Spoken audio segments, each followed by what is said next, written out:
Welcome to another thrilling tale in the adventures of the Kobolds. Last time we left off, after infiltrating the Frostmaiden's lair, the Kobolds had encountered an elderly frost giant whose senses had long since dulled. After a relatively quick encounter, his yearning to die in battle was met, and the party claimed a not insignificant amount of treasure claimed once long ago by the frost giants who once claimed this fortress. Knowing that it was too much to carry, the party left it to claim for later, perhaps by using the giant shield as a makeshift sled. With that, the party carried on to explore the rest of the entry layer of the fortress, with seemingly almost completely empty, save for a series of 6 ice mephits, who simply observed the party and did not engage them. And their guide, Sopo, went to join them, perched on their icy ledges, merely watching as the party descended below, as Meepo's magic led them to believe that the Codicil of White lay beneath the foundations of the fortress. As you descended, you were met with a very large, very intricately sculpted ice rink down below in the dungeon level of the fortress.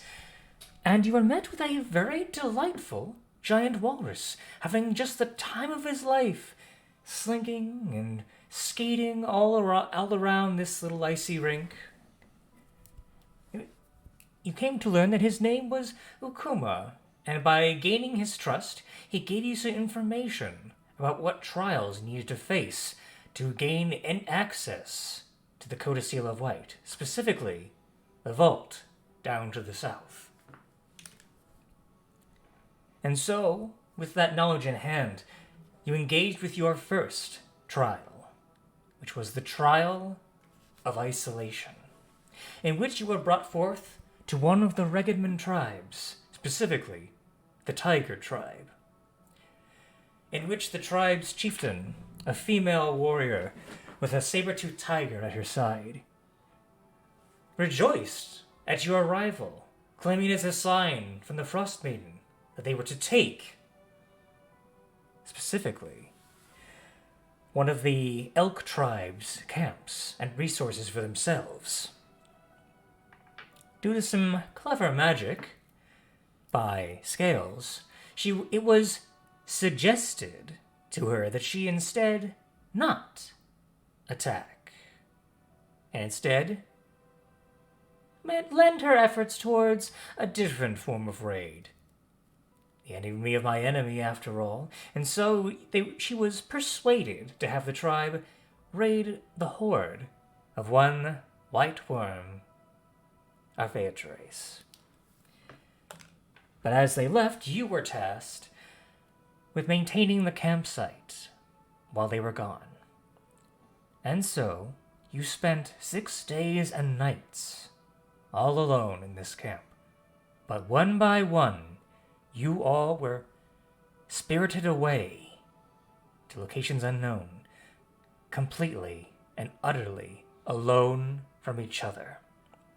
And though most of you came out of this unscathed, one of you did not do so entirely. Hawks will carry a mark mentally. Perhaps for the rest of his days? Who knows? We will have to see. But upon the completion of this trial, you all were spirited away back to Grimskull Fortress, to where you now reside, in an empty room on the opposite side of the door that you had opened to get where you are now. And that is where we start again. So, all of you have appeared in this completely empty room that you now notice. Completely, and as you open, you see that the doors that you used to gain access to this empty room are open. And you are back, you know that you are back in the fortress proper. What do, kobolds?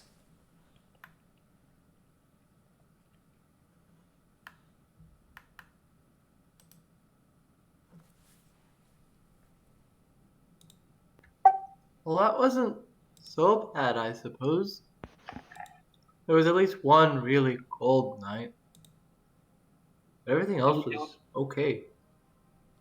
Do we need to contact our compatriots?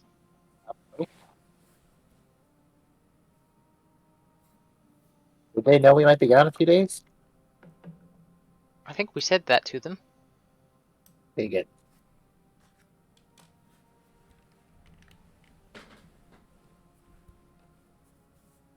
Weren't we gonna meet up back in the Yeah. vault? Well, if I remember correctly, we only planned to be gone a few days, not a week. So, I'm sure someone's very worried about us right now. Shaboom! You see a very massive form of Akuma. Shaboom! Oh, you've returned. No worse for wear, I hope. I'm alright. How are you? Akuma has been so-so.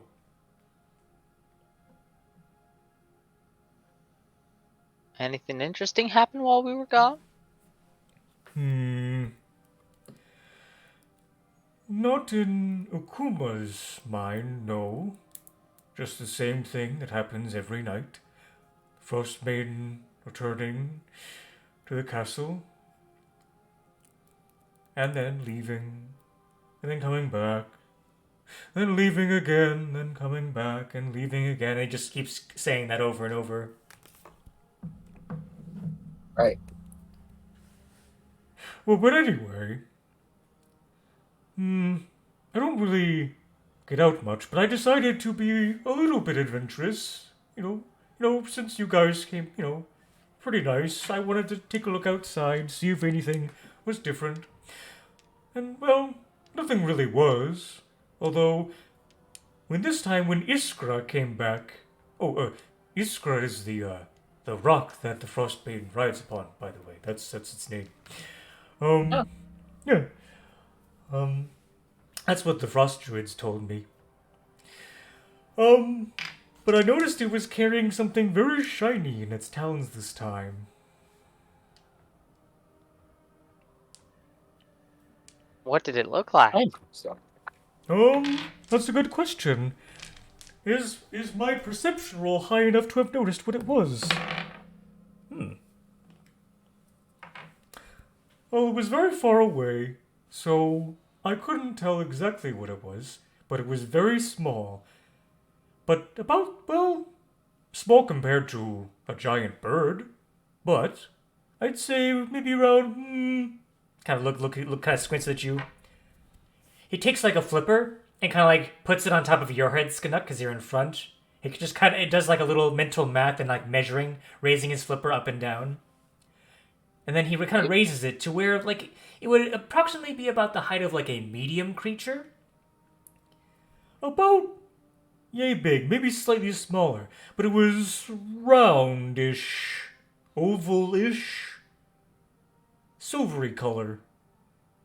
That's all I saw.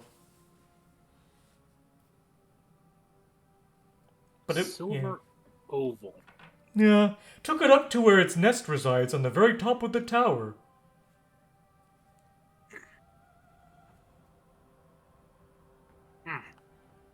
Silver oval about yay big. I know exactly what that is. What is it? Oh, do tell. A silver oval, just like you said. It kind of thinks for a second. You're making a lot of sense, friend. Why didn't Akuma think of that? He just got a flipper, slaps against his head. Do we know of anything that could be describing? That could be a lot of things, but given the size of it, I'd let you roll. Just this isn't really any. An intelligence check? Just roll a general intelligence check, because this is like approaching a couple different areas. Ooh. Definitely more rounded by his descriptions. Canuck. Oh, Is So it a like dragon? egg shaped? 18, 21, 17. Not a pizza plate. Not a pizza plate. Little big for pizza plate. Part of us wonders like, did this bitch like go and steal our fucking mirror? Oh, good point. Did that actually happen? No. 18, 21, 17. Smack, you kind of smack your claws. That bitch stole our fucking mirror. And but no. We stole that fair and square. If she did, it would reflect poorly on her.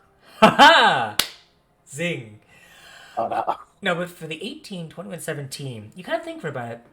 First description, ovalish shape. It could definitely be an egg of some kind. But that size? Dragon egg. That has to, like that size alone, there's only a few creatures that could lay that kind of egg. And it definitely could not have been an egg of its own creature, because a parent would never carry its egg in such a fashion. So it had to have been an egg from another creature probably as big, or almost as big as the creature itself. It could very likely be a dragon egg, but you'd have no idea for certain. Well, it's not impossible. So there's another rock flying around somewhere. Great. You have Or to admit, something though, worse. the silvery color does make you think. If it is a dragon egg, it's definitely a metallic one.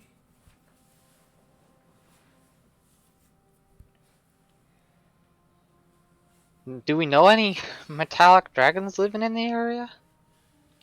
Not really. Especially with our Veatrace in the area, the territory is claimed as hers, so it's unlikely that any other dragon would be in the area unless specifically to challenge her. But none Then catch they your probably mind. wouldn't be bringing an egg.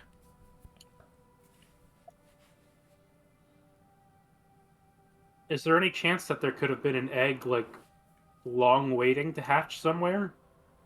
Roll an Arcana check for me, because getting kobolds, you might know something about dragons.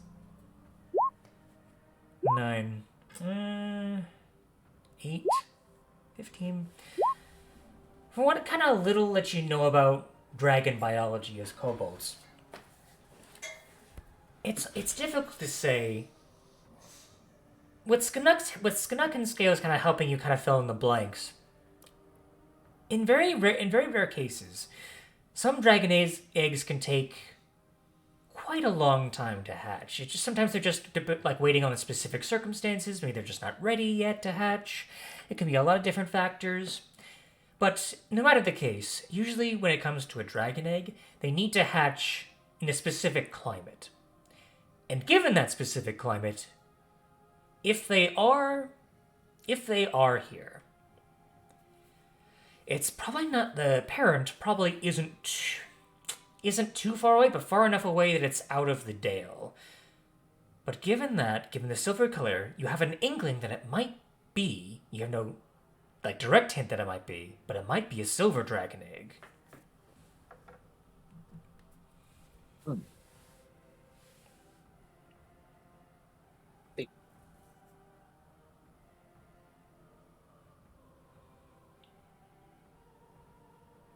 What if it's a platinum dragon egg? Are there any? You would not know anything about platinum dragon eggs. You would not even think that such eggs would exist. What, I know. like the god? The god one? The god I don't know, egg! maybe. What's the color differentiation between platinum and silver? I think platinum glows a little. But A platinum the only egg reason would be I can truly think of, egg-exceptional. yeah, that's true. The walrus claps its flippers. That is a good joke.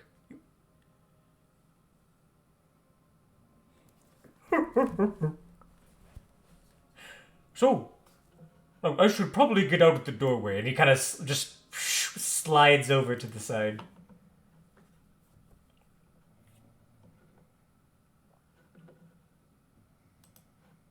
So, you can make your way out and you can go ahead and choose whichever the next one might be.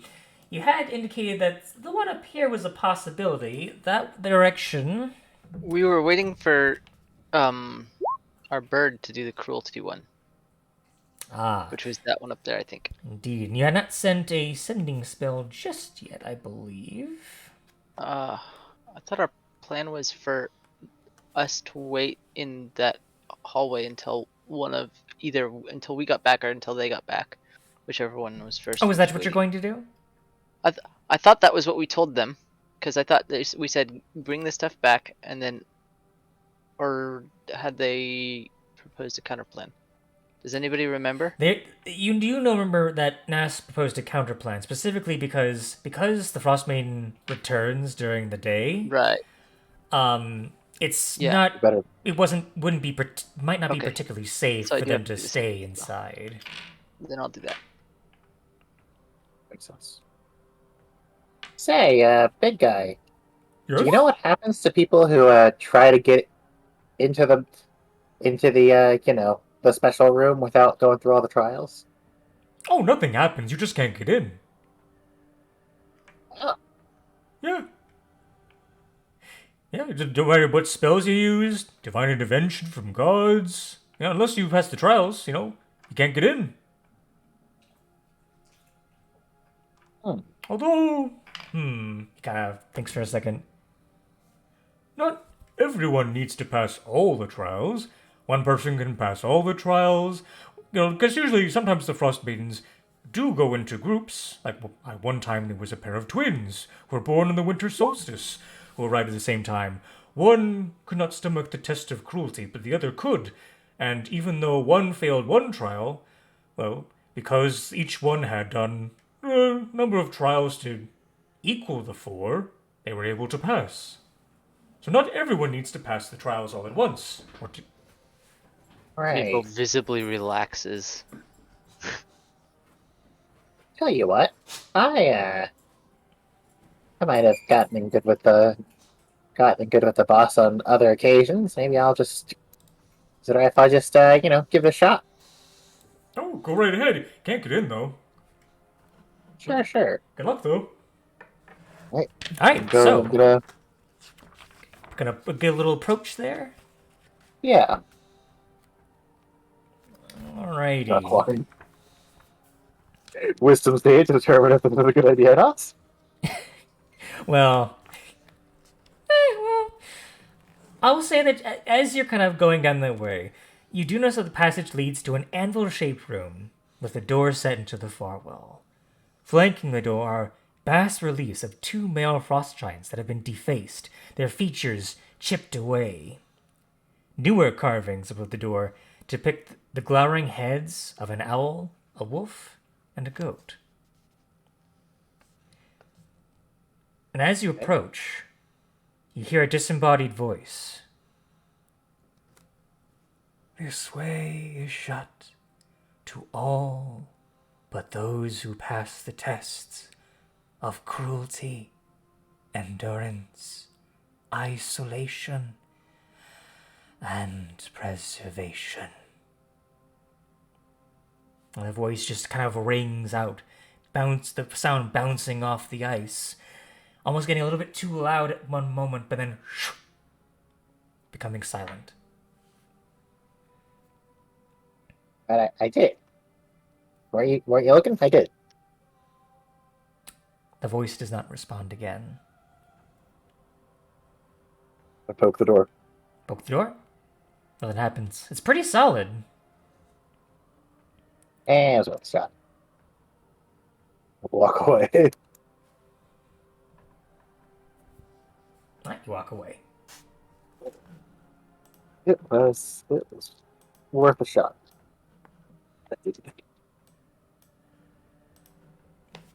Alright, so where are you guys going? Are you going to the test of cruelty, the test of endurance, or the test of now preservation? Since the PR was scratched off of the room.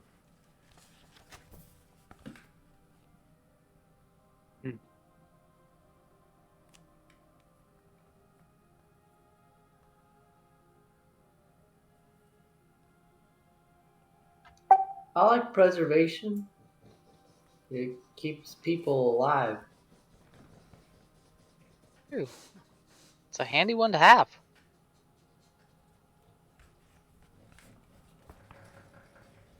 Bowser, what are you sniffing over there? What are you doing, buddy? Sorry, I'm distracted by my dog. Let's see here. So, the test of isolation. Oh no, preservation, I should say. We just did test of isolation. That one would be the door to the southwest. Southwest. Southwest.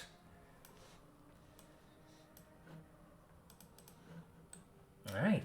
So, you all head in that direction. Before that, did you want to call... Muerte? Oh, yeah, I used the sending spell to let them know that we'd come back, we were safe, and we were going to do one of the shorter ones while we waited for them to get back so we could do the cruelty. Okay, fair enough. Just wanted to double check. Excellent, excellent. Excellent. Very well then. You all head towards that door. And I assume you open the door. Yes, we opened the door, Alright. if possible. Alright, you certainly can. Whichever one of you does, you push open the door, and much like the last time, as you push open the doorway, you are met with a veritable gust of wind and snow and ice that engulfs all of you, and you each disappear, one by one. And the door closes. And I'm going to bring you to another map.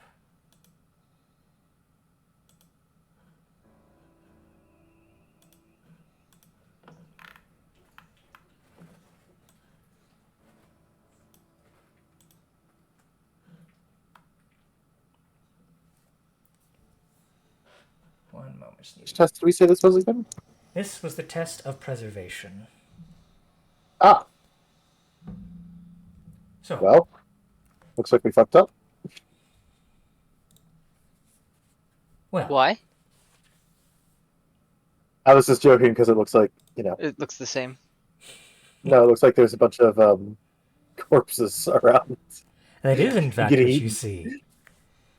Your surroundings, as you come to, and your vision clears, you find yourself at the edge of a camp under clear skies. But as you now make your entry into this place, the clouds begin to form above you, and a light snowfall begins to drift. All the fires in this camp are out, and the only sound you hear is the flapping of the tents as the wind hits them. Closer examination reveals dozens of bodies, half buried in snowdrifts. It becomes quite clear to you that a massacre took place here, and no check needed very recently. You hear the squawking of buzzards coming from the middle of the camp, and you see a half dozen giant vultures picking at the bodies. And it seems that these two bodies appear to be very, not quite finely dressed per se, but they are wearing very ceremonial kind of wolf pelts. Whoever these people are, they were clearly of high standing from whatever tribe they may have been. It's very clear that these were wolf tribe, though, for the Regadman.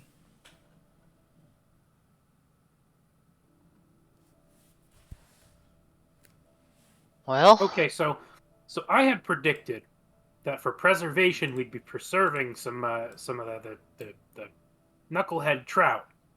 I guess we're preserving vulture meat instead. Looks like it. What? I mean, and Meepo, I'm sure that you'd want those bodies to be pretty well intact if we're gonna wish them night-night, right? Send them away? Yeah, I think so. All right, let's Well- get to chopping birds. And same as before, above each of your heads is that glowing white symbol of the Frostmaiden above. Oh, lovely. Just what I always wanted. Kevin. Yeah! Away! All right. As you kind of like shout, the buzzards all kind of turn. Like one of them kind of turns their way. The others are too invested into the devouring of these two corpses specifically. You can see some of the bodies are still have been gnawed at slightly, but these ones appear to have been a bit gnawed at more so than the others. Strangely so. As you kind of shout like scram, get out of here. They do not seem to be moving. It seems force will be necessary, unless you have another idea. I consider that my, sort of obligation to peaceful solutions that comes with somehow benefiting from all that. I don't quite understand how this happens. Appreciate the attempt. Yep. Now the violence. Closest bird. Closest big bird. And now comes the violence. All right, everyone, roll initiative.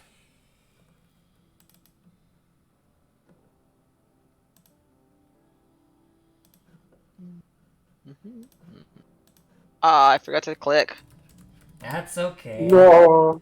That's okay. I can add you to the turn order. Hang on. Your initiative was 8. 8. Alright.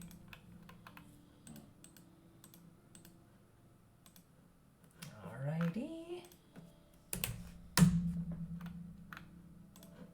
Bada bing.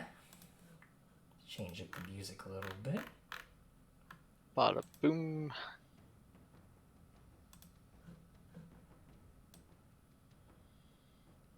Alrighty. So, first up is you, Sknuk.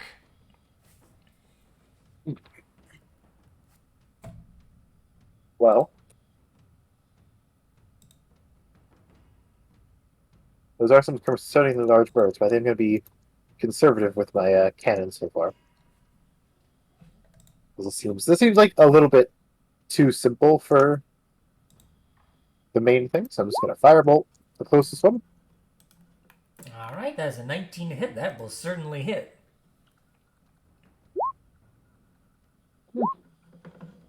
14 fire damage. 14 fire damage. Sorry, take 2. It lets out a terrible squawk, as it is very badly burned by that. Said get you, varmint. It flaps its wings in fury as it starts to take to the sky. Before it can, anything else? No, that's going to be my turn. Alright, in that case, Hux, as it tries to take to the sky, what do you do? I'm going to use a lot of resources in one turn. Just to get right into the middle of it. First, I'm going to use my Giant Smite as my bonus action. And then going to Action Surge. One of my actions is going to be a dash action. Okay. And that will give me enough distance to actually get into the combat. And I am large. Alrighty. And then having rushed in like that, I will bring my battle axe down upon it, or attempt to at least. 2 attacks. Alright. 16? 16 will hit for 7 points of slashing, and I believe you get your... Giant Smite, so 1 more. Perfect. Guess what? That 1 extra damage is exactly what you needed to take it down. Of course. Alright. Perfect. So before, as it starts to take off into the air squawking, you quickly run in, and with each step, your footprints get heavier, and then you reach out, and you chop it right in the center. And it just slams into the ground. The other buzzards start to kind of like squawk back at you and kind of like back up slightly. You've clearly done a little bit of intimidation right here. Alright, and that goes for the rest of you too, you overgrown turkeys. Alright. That is Hox's turn, yes. Alrighty, now is the giant vulture's turns.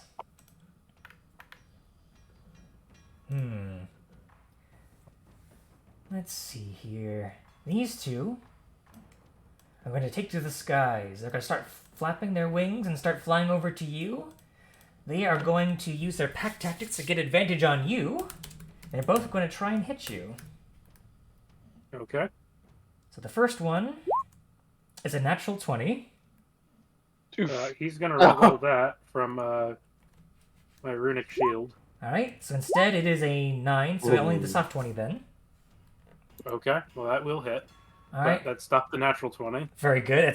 That probably saved you a little bit, maybe. It's worthwhile. And then the second one is a 19 to hit. 19 will hit.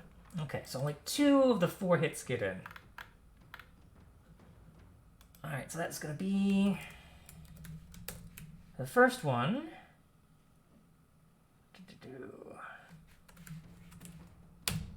It's going to be 6 points of piercing damage. And the other one is 9 points of slashing damage. As they both go... Oh, go ahead. No, I just said okay. Alright. Yeah, they both go in with their beaks and their talons, all trying to slash at you at once. As the others will take to the skies as well. And flying out of your reach to get over to you, Skinnock, hovering slightly above you in the air. Hey, what the fuck you doing, eh? This one's gonna Get dash outta over here. here. Oh, shoot. This one's also gonna dash, but over directly above Scales and Meepo. Let's see, this one, it had to use its... Yeah, they both had to dash over to... Yeah, they both had to dash over to avoid... Because of Hawks' increased range, they had to dash to get over him without taking the attack of opportunity. So yeah, that's all they can do. So that means it is Meepo's turn.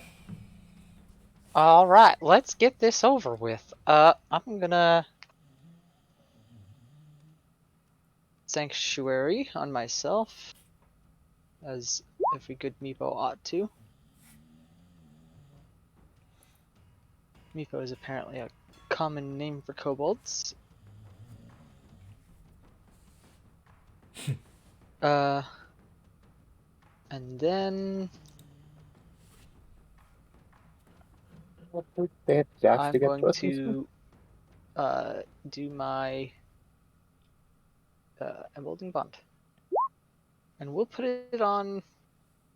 Let's see, where is everyone?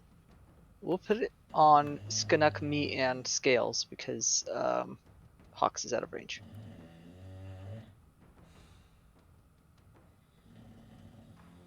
And that's my turn. All right. In that case, Scales, it is now your turn.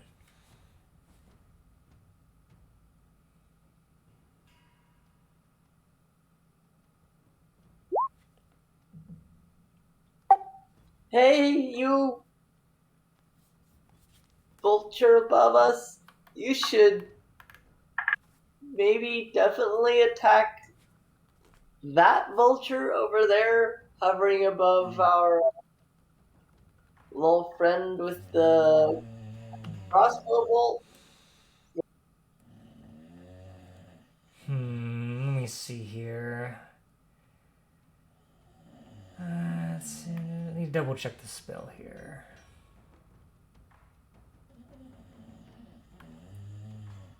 Creatures that can't be charmed or immune to this effect, that can hear and understand you. And you, let's see here.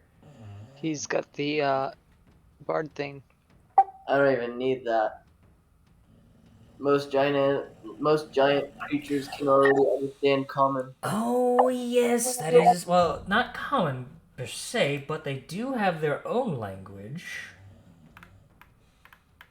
And he's got the eloquence bard thing anyway. Yes, he does. Well. Alright then. You just wanted to double check that, because I knew I was missing something. Let's see here. So that is a wisdom save.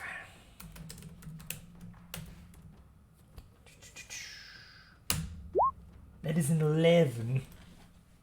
That does not pass. No, this is not pass. Which one did you want him to attack? That one. Okay. Alright, so when it comes to his turn, we will see what happens there. Alright, but yeah, you can see as the beak slowly turns in that direction, and the beady little eyes squint at its companion. And the other vulture looks at it and goes, "What?" He doesn't actually say that, but it's like the face, it's what the face kind of reads. Is that your turn? And then I move away. Okay, you will take an attack of opportunity, but let's see here. Oh, Okay. well, yeah. So that was with the beak. So you're taking 14 points of piercing damage. Now I need to roll the d20 for lingering injuries. Yeah, unfortunately, I used my runic shield for myself, or else I would have. 6. Alrighty. So, you have an internal injury. Whenever you attempt an action in combat, you must make a DC 15 Constitution saving throw. On a failed save, you lose your action and can't use reactions to the start of your next turn. The injury heals if you receive magical healing, or if you spend 10 days doing nothing but resting. So as the beak comes over to your chest, as you try and flee, you hear a crunching sound as it snaps at one of your ribs. It actually breaks into your skin, and you kind of have to smack at it to get it to let go. You kind of clutch your side, kind of dry heaving, just from the pain alone.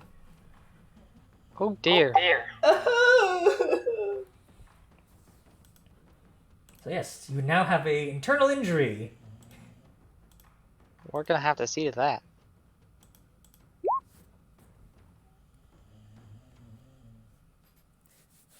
Whose turn is after Yeah, his? yeah. So that'll be. So you'll make that save next turn.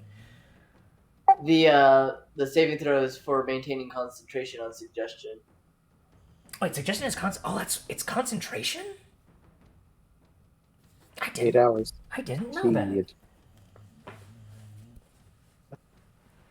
Suppose it makes sense. Yeah, concentration 8 hours. Huh. Well. If you cast it at a high enough level, I think it's like 5th level and higher, it does not require concentration. Interesting, huh? You learn something new every day. Alright then.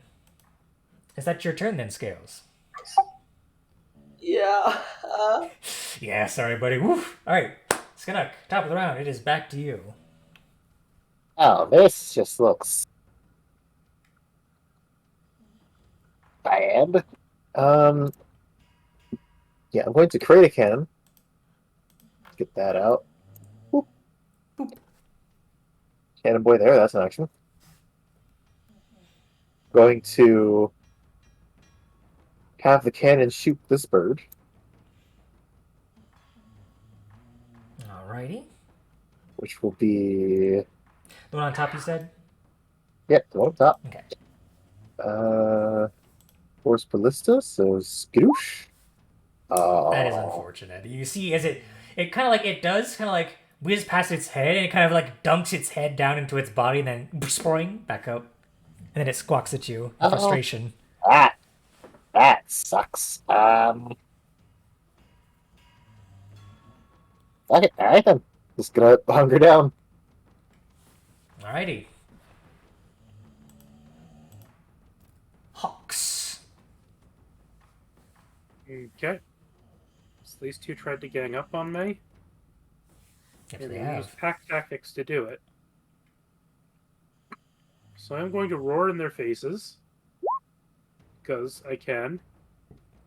And try to return the favor a little bit.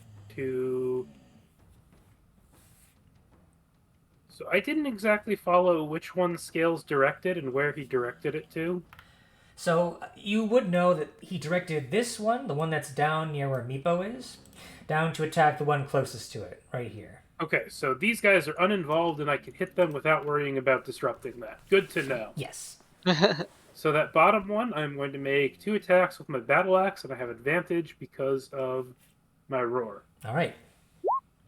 18 for 10 slashing, and a 23 for 11 slashing, and there is a d6 on top of one of those. So, 25 damage. 25. You cleave into one wing, slicing it off. You cleave into the other one, slicing that wing off. And as it careens down to the ground, you finish it off. And it is dead. I'll point my axe at the other one and be like, "You still hungry, punk?" Go ahead and roll an insight check for me, Hawks. With advantage! Because we know this is one you have advantage on. Yes. 14. With the second one dead, the other vultures are starting to get antsy. You get the sense that they are actually going to try and flee. Okay, fair enough. Alright. And is that your turn? I am going to reposition slightly to get myself in a slightly better position to potentially, I guess, like, I would be here because I can't quite occupy this side of the tent. Right. But I will get here so I can get myself at least slightly closer to potentially Runic Shield or, do some other giant trickery. Alrighty. Perfect. That means it is the vultures' turns then. They are going to disengage and fly directly upward 60 feet into the air. Say the one next to you is Hawks at least. These two... Let's see. Actually, these three, they don't... Yeah, you guys aren't really melee threats, so they're just going to dash upward 120 feet. Okay. I am Really not melee 20 threat, feet. you say? 120 feet, I say. I'm assuming he's disengaging, the one next to me. Correct. So he's only 60 feet up, the others are 120 feet up. Oh boy, howdy, did he just make a mistake. But that is their turn. Meepo, it is now your turn. Well, let's see how Scales is doing. Actually, before Meepo's turn, because this happens at the end of their turn, so he's 60 feet up. Yeah. I know Which exactly what you're going to do. means... That's 60. No, it's 30 feet. I don't have the range to do that. Never mind. Oh, that would have been so... Aw. Now I'm sad. Sorry for the interruption. What about the other two vultures and the one that I suggested? That's right. So these guys are only 60 feet up then. Thank you for the reminder. I'm so sorry. I'm so sorry that you have to remind me. Sometimes some things get lost in translation. I have a bad memory. As they fly, they would have dashed 120 feet up, but instead, as this one tries to reach upward, the other one claws at his friend using its action to attack.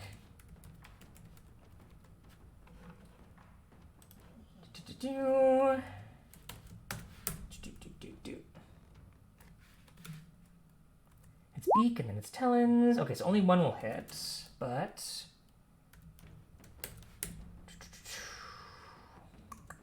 That's 6 points of damage to this one.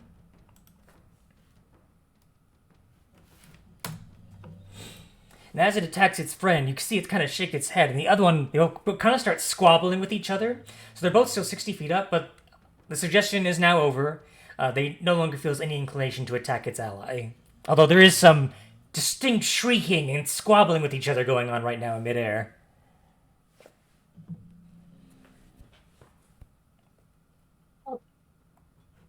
But thank you for the reminder. Sorry about that. Ugh, I worded that poorly. I should have said, kill that vulture. Oh. Say la vie. So let's see here. So healing word from Meepo. For our friendly neighborhood bard. Indeed. Let me get the dice rolling.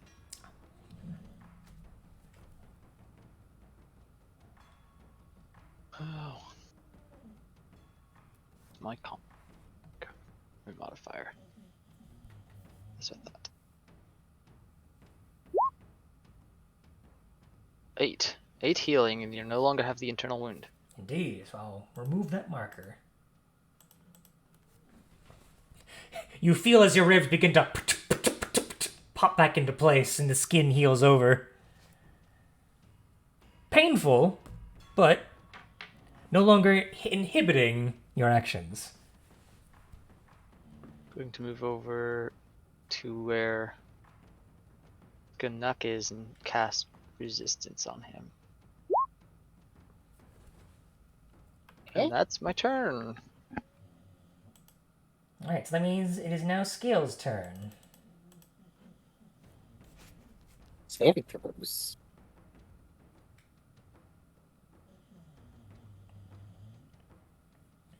Let's see.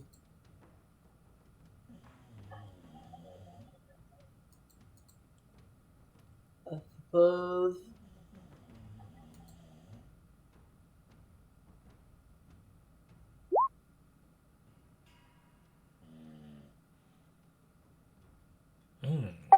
Some dissonant whispers are an option. I'll do it on the one that I had the other attack, so this guy here. Gotcha. So that is a wisdom save.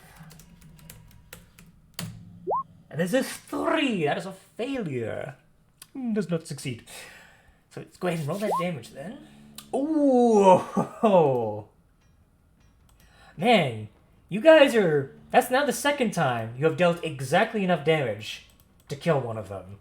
As you see its head start to shrink inward on itself, and it just starts barrel rolling as it flies down and with a sickening thud, crashes into the ground. Yee. Yee. And my turn. Ends your turn. Alright, Skanuk, now it's your turn. All right. Let's see. Which is the one that's 120 feet up? The one that's 120 feet up is this one right here. Slad. Well, see if we can't kill him. Gonna have me and the Force Ballista will be making shots on him. Alrighty. So, fire bolts. A 13. So 13 hits. 13 will in fact hit. Wow. 4 damage. That is unfortunate, but it happens. Yep. Force Ballista. Probably not going to kill him unless things go very well. 22. That's more like it. Definitely will hit. And rolling 4 damage again. Oh no. That's more like Oh no, Sknuk. That's more It does push him 5 feet straight up. It does. So Out of he'll get a range of tiny all little... 5 bullets. He'll get a you'll see some of his tail feathers disappear. So revealing a little bit of like the bare feathered bird butt as he just gets a little bit higher in the air. Get back here. Well, that's Does- fine. Does the Force Ballista have to push things? Is that how it's I don't worded? know, actually. We could probably double check that later, but right now that's how we're Yeah, doing that. Fair enough. That means Hawks is now your turn again. This one is currently 60 feet up in the air. Honestly, I don't super feel like it's worth trying to attack him. Although, I could just grab one of my normal javelins. Obviously, I won't be able to throw 2, but I'll be able to throw 1. And he's at long range, but I have advantage from the roar still. So it'll be a normal attack roll, and I will yeet a single javelin up in the air at him. For 12. Is that a disadvantage or? Oh, no. It's not a disadvantage because of the roar. Right, rolling straight. In that case, a 12 will still hit for 7 points of damage. And the d6 for being giant, 13 points of damage. So you lean down, kind of like lean backward, just waiting, aiming. As you kind of reach back over your shoulder and launch the javelin. It makes a wide arc. Wait for it, and then cracks it right in the back, and it kind of struggles to keep upward in the air as it does so. It is still alive, but it is badly hurting. Okay. And with that, And though... Cox is going to move over to these bodies and start trying to cover the space that they're in so that nothing else swoops in. Alright, and with that, though, They will use all the rest of their movement and dash action to get out of the combat distance. And so combat will come to a close. This is what we need. This is when we need the sniper build. You know, What, if we were in a like- cave, they wouldn't have gotten away. Just saying. That is probably true. There's some pretty big caves. Alrighty. I don't know if that was the actual test, so So, I'm thinking maybe we ought to bury these folks. Yeah. I mean, it might have been. Like, I know it seems a lot, more minor than the last one, but if this is stuff that's like actually happening, then surely, it's just like, it's just kind of giving us the best fit it's got, right? Like, Possible. I mean, I do have to wonder how, like, a lone druid attempting this challenge would fare, you know?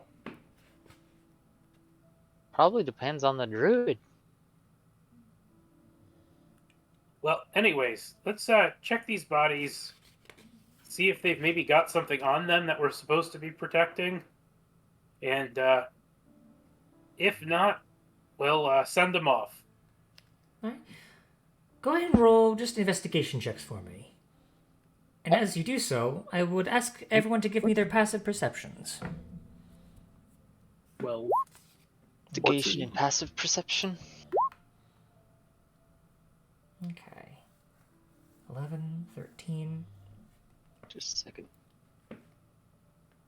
Yeah. As you notice the giant buzzards now leaving the territory, you watch as some crows that had been swirling around, now with the larger scavengers gone, start to peck at the bodies. You kind of have to shoo them away as well. Oh, natural 20. 15. With those 20s, you are absolutely certain that anything of value that they once had has been stripped away completely, which means someone has been here before. And you notice that they were not killed by animals. They were killed by something that resembles something. It had to have been something curved, but it's too precise to be an animal talon, even though it's in the shape of one. You think maybe a sickle perhaps did this wound? But this was clearly done not by an animal, but with the ferocity of one. And with your passive perceptions, you do hear something. In the tent behind you, Hawks, you hear a very quiet sobbing.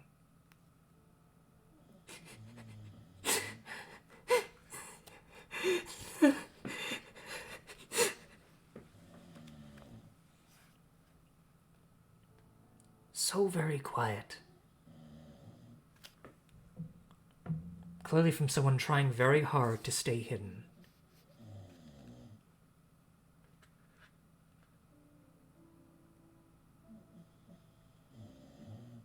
You approach the tent. Mm-hmm. All right, who is the first to enter the tent? this seems like a Meepo situation to me. Take care. I'm not here to hurt you. I'm gonna touch the tent. All right, you enter the tent, and you will see a very young boy, probably no more than 9 years old, it looks like. He is wearing very, very light furs, and I will kind of bump up the token a little bit so you can get a better look at him. He has these piercing, sort of bluish eyes, and he has these brown tousled hair, kind of like darker skin. And he's wearing this very light blue poncho. You notice that he's wearing very light clothes compared to the other bodies in the village. And you can see that he is standing barefoot in the snow. under the tent. He is hugging a tiny stuffed polar bear and hugging it for dear life. And you notice that there is a smearing of spattered blood still remaining on his cheek and a little bit on his hood. And he is absolutely terrified. He can't even look you in the eye. He is currently just kind of rocking to himself and just kind of staring in the distance.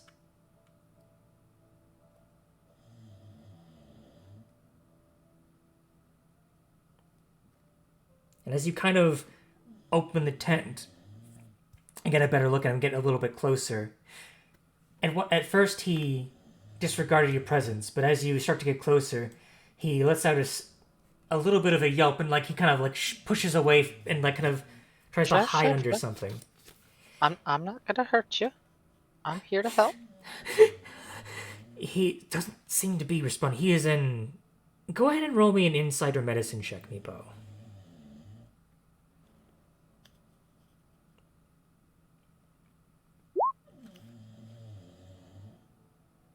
$22. Better than my natural 20. Yeah. This boy is in shock. Like, it's very clear that he has experienced a massively traumatic event. Clear to see what that might have been. I'm gonna slowly move towards him, put my hand on his shoulder, and just say, "Go ahead, lie down. Lie down. Calm down." As you please. try and get closer, he backs away. Can I do a persuasion check to try to get him to calm down? You might need a little bit more than that. I have something. All right, Go ahead. Okay. Oh, good. I don't have that prepared today. As you sort I of... was reaching for the spell, and I was like, it's not ready. Alright. As you cast the spell, Scales, you can see as the child slowly kind of starts to nod along, his breathing becomes more regulated.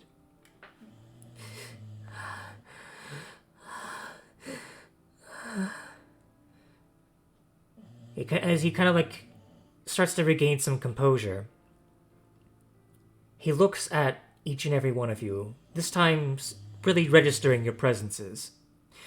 And as he looks towards each of you, he looks towards the symbol above your heads. The Frostmaiden has come to save me. Did she send you to help me? That's what we've been told. You have to hide. You have to hide. He starts to grab at your sleeves, Meepo. Well, He's still here. what are we hiding from? The bad man. The bad man.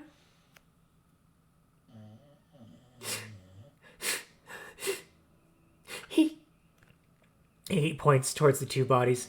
He killed Mama and Papa and everyone else. I had to hide. I heard their screams as he killed them.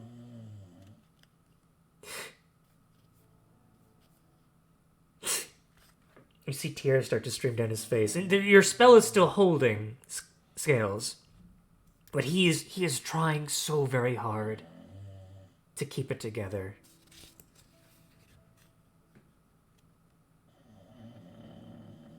I'm just gonna hug him. Alright. You hug him. And he, as that kind of happens, it just all comes out at once. It's a bit subdued with the calm emotion spell, but he just embraces you back, and the tears just start flowing. I'm like hushing him as I'm keeping him from like falling over. He's about the same size you are, Meepo. He is a child.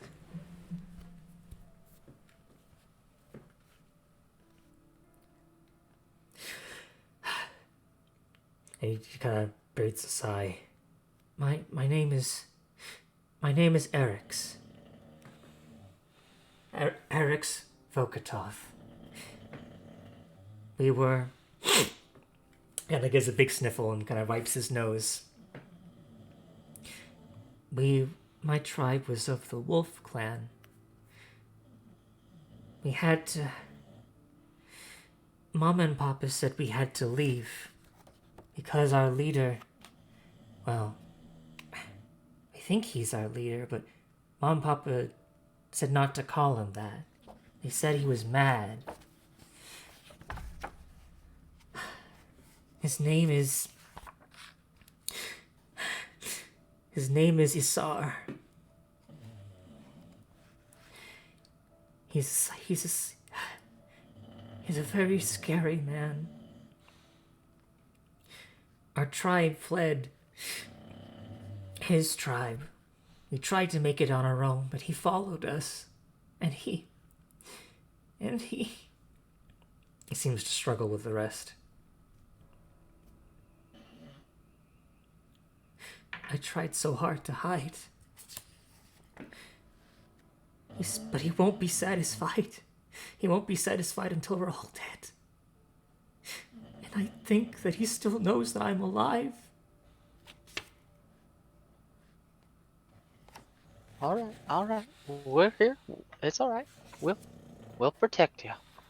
Thank you, but please hide. I don't want him to kill you too. We'll be all right. We're pretty strong.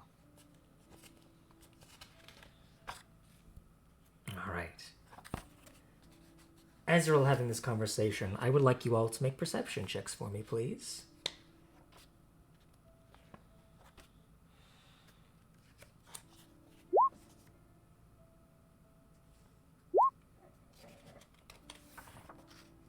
Perception. Oof. That will see. Okay, 9, 8, 10, 13. Okay. Let me double check something here.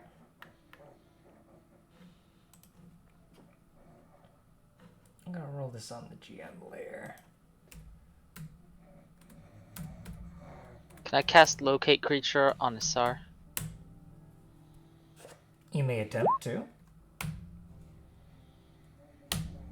Or wait, no, I think I have to have seen the creature. Well, let's see here. A creature that is familiar to you. So yeah, you wouldn't... So yeah, I wouldn't be able to.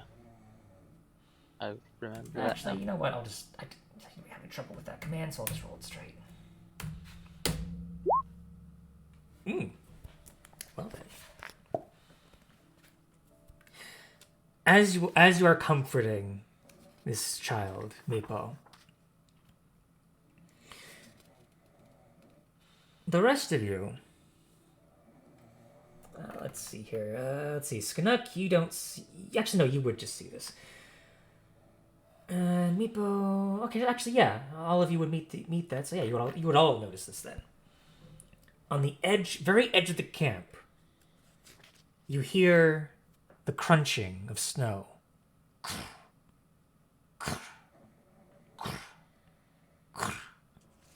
I'd basically try to get whatever furs or anything that's in this tent and like cover the kid over with it. And then I'm gonna do disguise self and look like the kid. Okay. Very interesting. And it works because you're on the same size, too. Very interesting. Which direction Stay is down this in? here. It's coming from the north of the camp. North of the camp. Okay.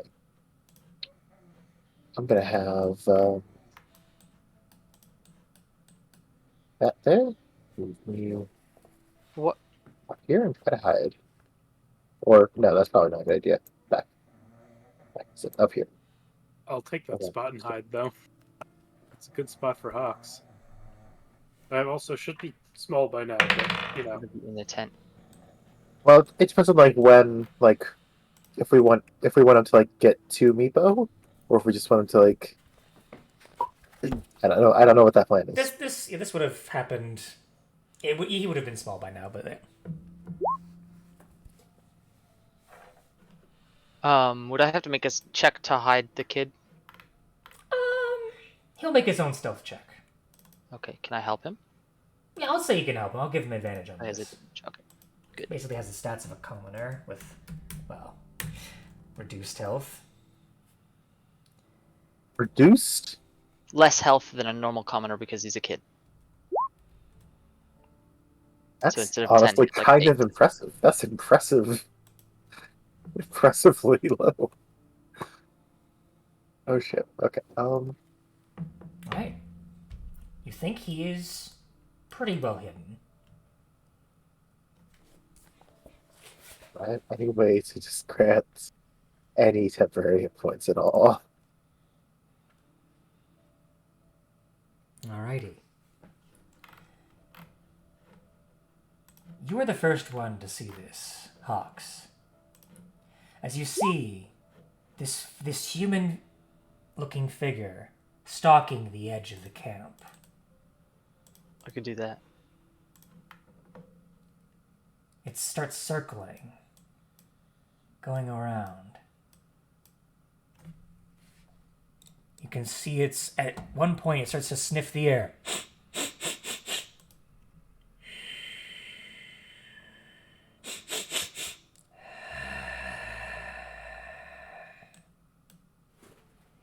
The icy breath forming in the air like mist. You can see at this individual's side is a blood-covered sickle that looks a little bit more deadly than other weapons you've seen.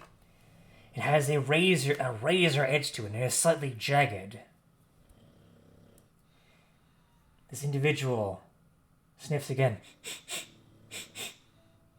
Okay, hypothetically, if we know that this is the Wolf Clan, and we know that there is some degree of lycanthropy among the tribesmen,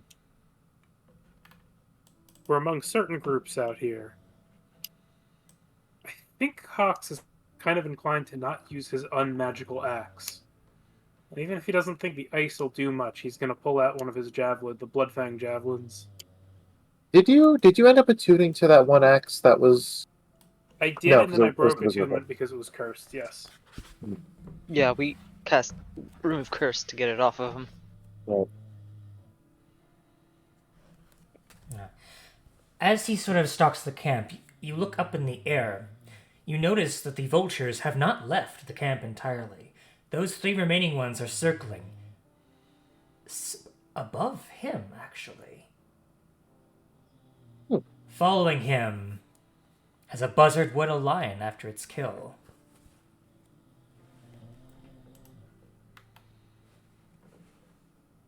And he stops, this individual. Sniffs once more. And then you see him grab the kind of like the cloth that was covering his chin. He smiles and lets out a howl.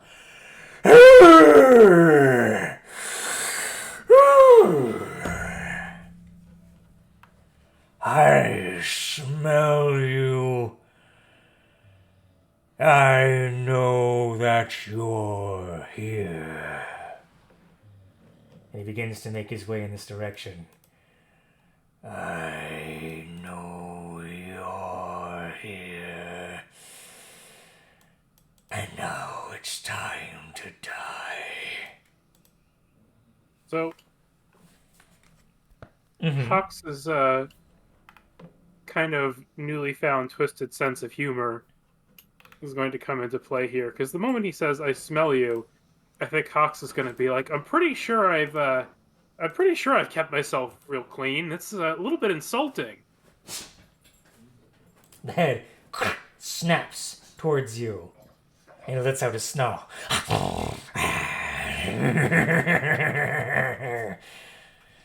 Malar, witness my sacrifice in your name. What the hell's a Malar? Make a religion check. I'm sure I would hear that, right? From just the other side of the camp? Oh yeah, he is very loud, very difficult not to hear at that point.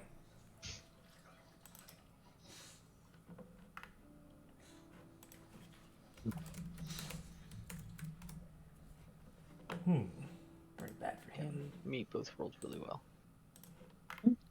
That makes a lot of sense. And Skanak.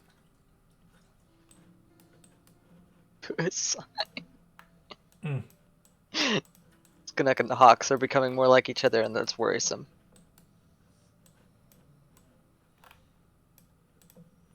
Did you? And of course, the vultures have now joined the fray with him. The remaining ones, at least.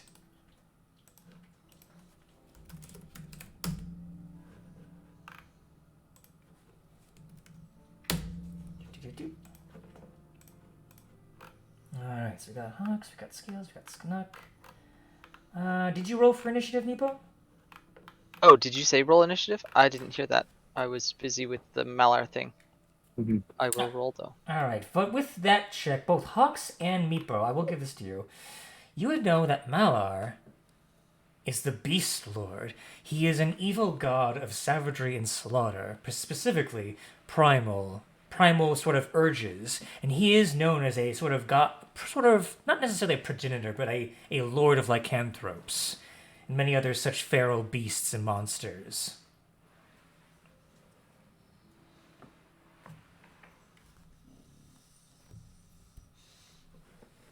Definitely not a good god. Very bad. Very bad. Very high up on the bad list. Right. He's one of the ones that Eldath really just doesn't get along with at all. No. Not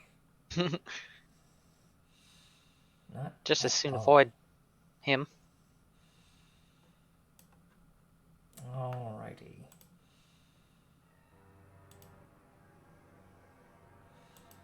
Alright. Meepo, as this thing begins to stalk forward, are you I'm still still in the tent. Okay, you're still in the tent. Okay. So you're still in the tent. It is your turn, though.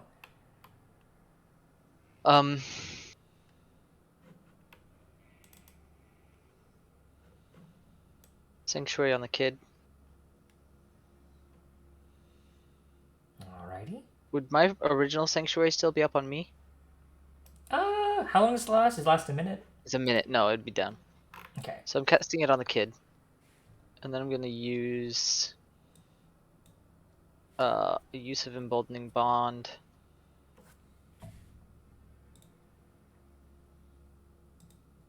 On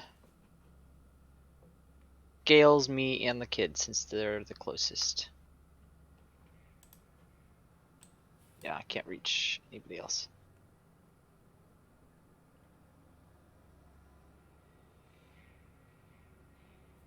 Alright.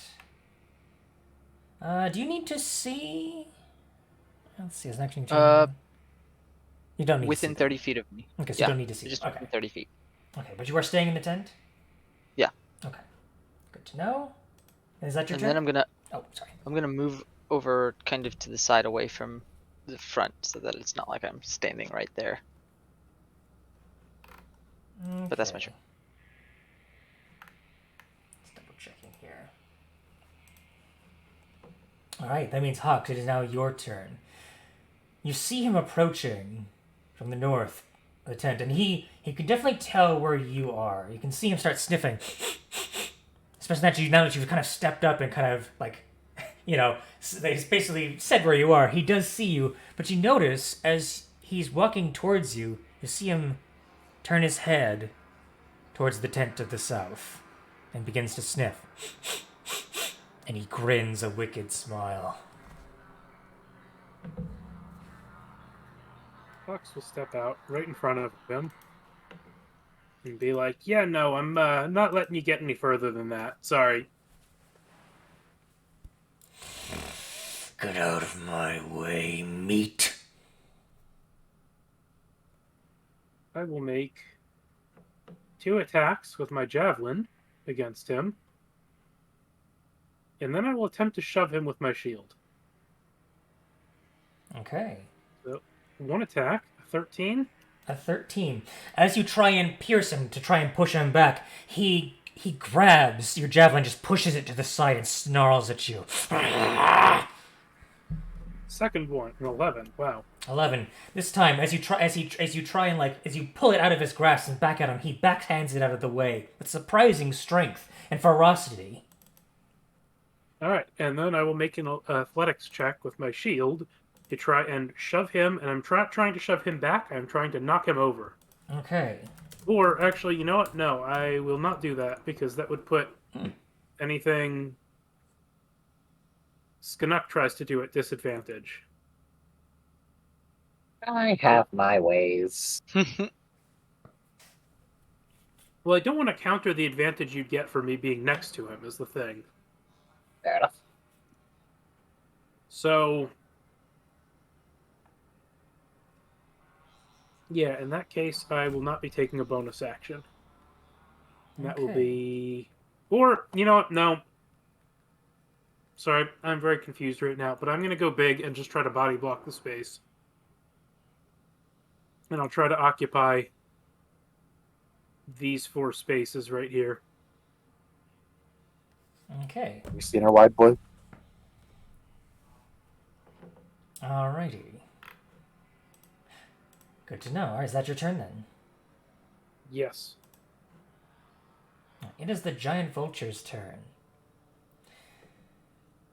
Let's see here. This one right here is going to swoop down. You can see it opens up its talons, and it's going to swoop down, and it's actually going to attempt to grapple you, Hawks. Okay. So go ahead and make an acrobatics or athletics check of your choice. Alright. Pretty hard shutdown. Yeah, pretty hard shutdown. As it tries to pick you up with it and try and move you out of Isar's way, you just sort of flex, and it is no issue to you. And actually, because I've got my giant's might up, first off, I'm big, and I would actually have advantage on that. So, you know.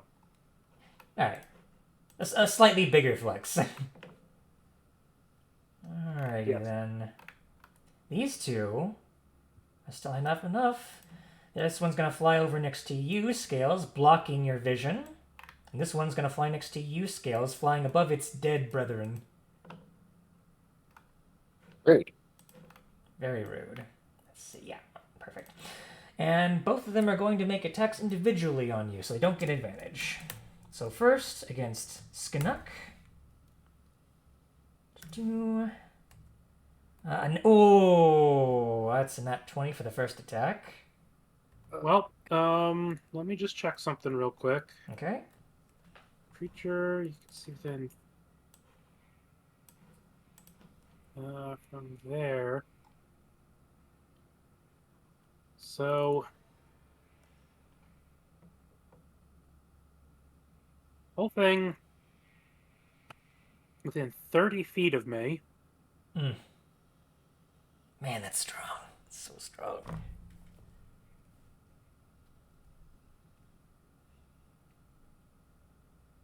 I actually don't think I'm close enough for the Cloud Rune, Damn it. but I Okay. am close enough for a Runic Shield to make him re-roll that. Alright, fair enough. Okay. An 11. Nope. Okay. Thank you, Hawks. Awesome. So that was its beak. Now these are its talons. I feel like our group is built on being within 30 feet of each other. Yeah, we need to be better about that. We need a paladin. The talons will get hit on you, though, Skanuk. Unless... I could cast shield. Or...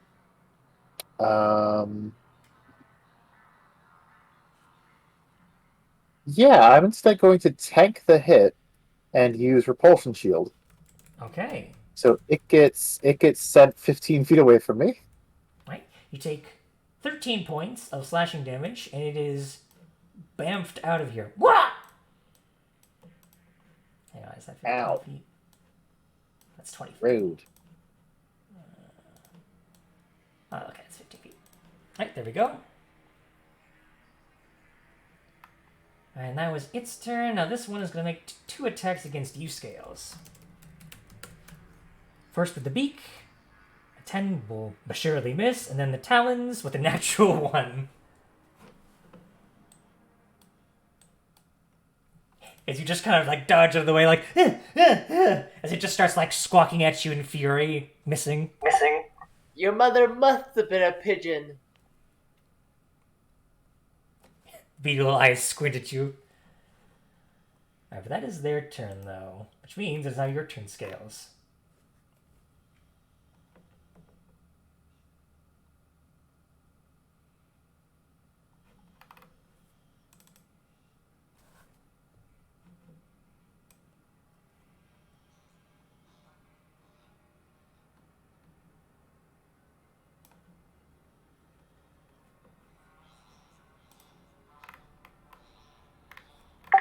%100% doing that. Now, keep in mind that kind of like both the giant vulture and hawks are kind of in your field of vision. Although, you know the creature's name. So, any instance of Most mighty cover, cuck. any instance of cover does not matter here. That's amazing. It is. It's a very fun aspect of the spell that I wanted to come into play there. All right, so that is a wisdom save then, or no? That is intelligence. Intelligence save. Intelligence save. Okay.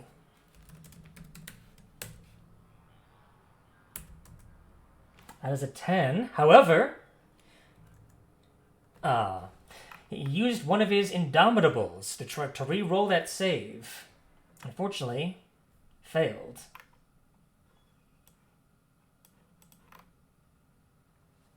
Yeah, he's Well, unfortunately for him. incapacitated. Get ready for some pain. Hmm. Not a lot of pain, but some pain. A respectable amount of pain. Less than average amount of pain. You will see his body start to twitch as it slowly kind of like shuts down. He is just still standing there, blood dripping out of his nose from the psychic blast. And he's incapacitated for now. Alrighty. That is your turn. Unless you have something else up your sleeve. That is it. Alright. Skunuk, it is now your turn. Oh, this bird pecked me. I don't like that. So, I tried to go some violence against the bird. Very well. Yeah. I want to firebolt and ballista him. Probably ballista him. Definitely firebolt. Will a 10 hit? A 10 will just hit the vulture. Oof. They're very big, they're very large targets and not very fast. 20 damage. 20 damage. You watch as its head is reduced to ashes and the rest of its charred body slumps back down to the ground. The sickening Oh, thud. convenient. Well, in that case, the cannon's instead going to shoot the one next to Scales. By the way, you have the emboldening bond. Do I? Oh wait, no. You were out of range. That's right. It's Yeah. Scales that had it. Well, force ballista on. Is the one next to Scales a problem at the moment? I assume so. Not really. He missed both of them. I just called him a pigeon. Or his mom was a pigeon. So, Well, I'll go ahead and smack him anyway, just in case. his dad was honestly probably a seagull. Yeah. So that'll be 9 force damage to the pigeon seagull hybrid. Very well, very well. and with You that, called him a squab. and with that, his genetic inferiority put into question, he is, alas, no more. Leaving only one vulture remaining.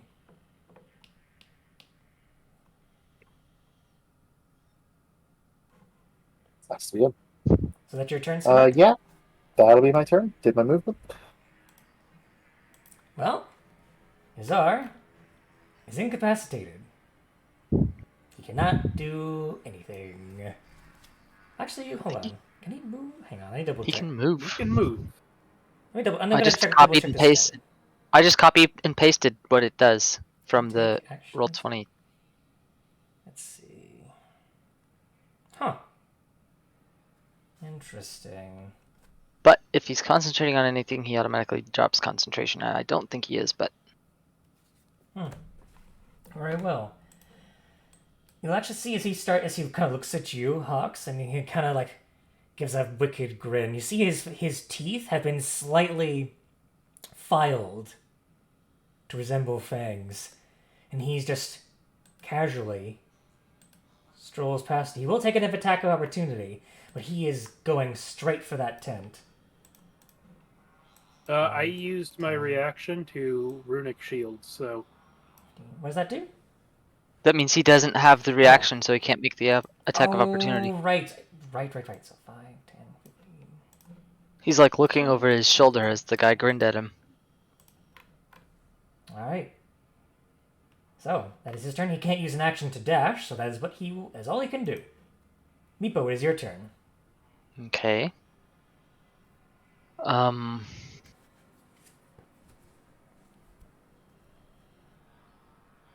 gonna kind of peek out the tent, still disguised, Mm-hmm. and see how everyone is doing health-wise. Do they look like anybody needs a lot of help?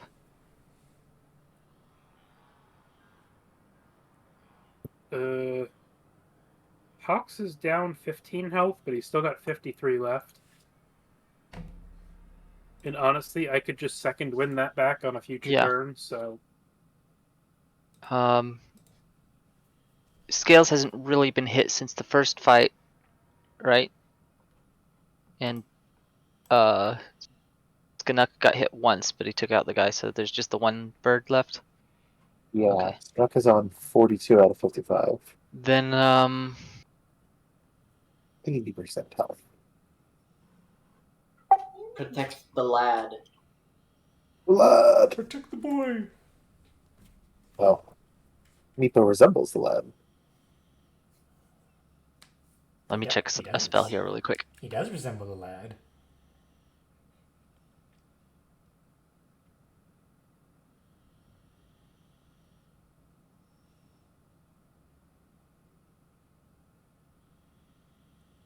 It's not gonna help here. Oh, I know. I'm going to cast this inside of the tent.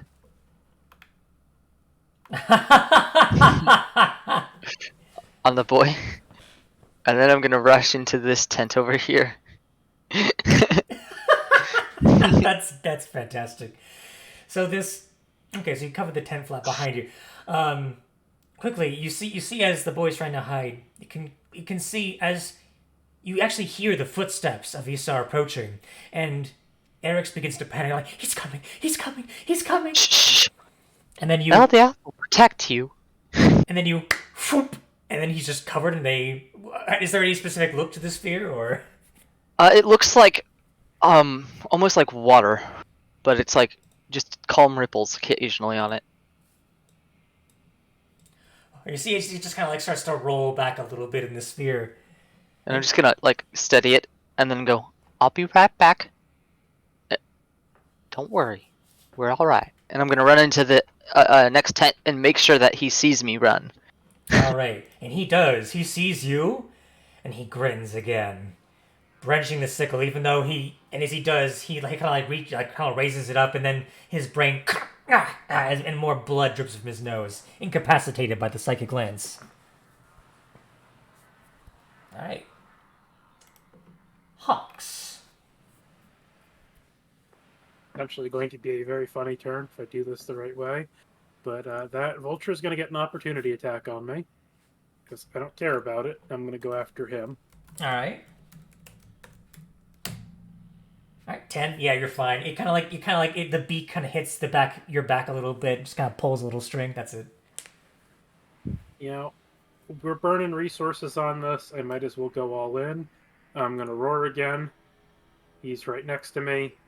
He gets roared. And then I will bring my spear down upon him twice. I will attempt to at least. 2 attacks with the javelins. Poke. And poke. So Okay. 16. 20. Both of those will actually hit. This time, as his Okay. back is turned to you, it leaves you with the ample opportunity to strike him in the back. Once, twice, and his body begins to stiffen up, although let's see if he resists it. Doesn't he have to make it twice? He does. Okay. Let's see here. He will re-roll that 11 for 19 and 21. Okay. Does he take the cold damage? Let me double check. And also, there's an additional d6 somewhere in there, so... Okay, yes, he does in fact take the cold damage, so that is 25 total. 25. Okay. Ooh. Get some damage. Yes. All right. He shoulders each individual blow with one intent on his mind and pure malice in his eyes. Can't let you do that. You want to say it can't so make that bad. joke. You want I to can't say make it that so joke 'cause bad. He's not a fox, he's a wolf. I can't do it. Ah! Say it anyway. Can't Hawks let might you do not that, care the Star difference. Fox. But Can't let you do that, Snow Wolf.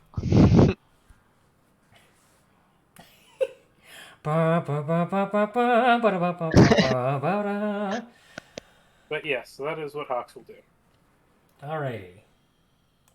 It is now the singular giant vulture's turn.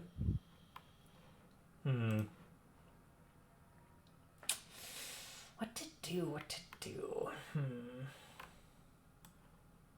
It's going to try and grapple you again, actually. Who's Okay. this vulture's like beef with hawks exactly? Kill his buddies. That's a 5. I literally can't roll that low.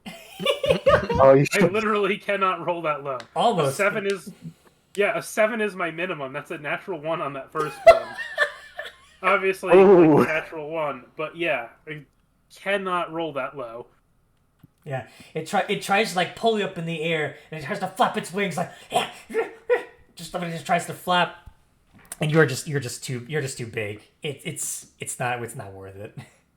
Buzz off, buzzard. It pecks you in annoyance. But that is its turn. Scale, it's now back to you.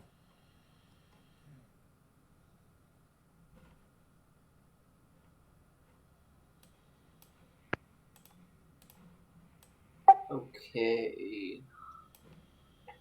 So he's still there. Mm-hmm. Um.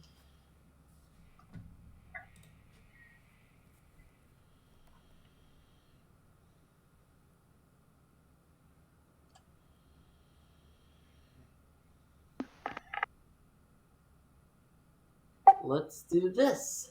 Maybe this will work. Doing that at 3rd level. Okay, go ahead. And roll.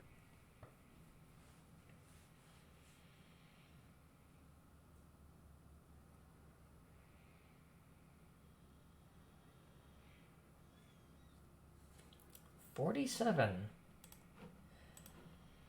You see, as he nods his head, and as he begins to fall over, he jams his fist into the ground and shoves himself back up. And he snarls in frustration.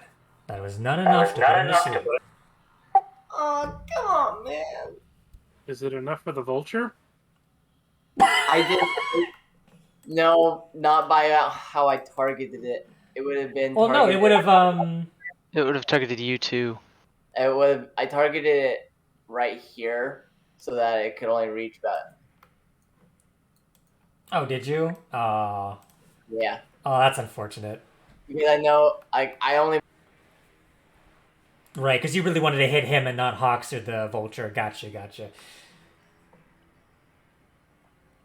Unfortunate. Uh-oh. Yeah, that was not enough hit points to put Hawks asleep either.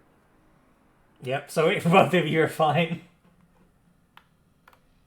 The child doesn't matter because he's in the orb and is immune to it.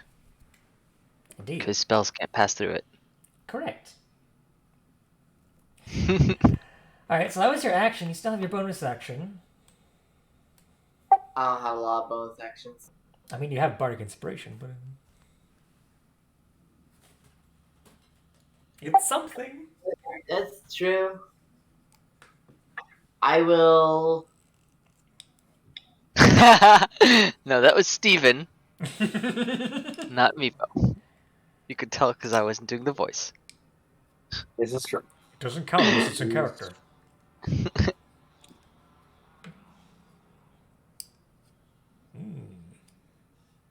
Ooh.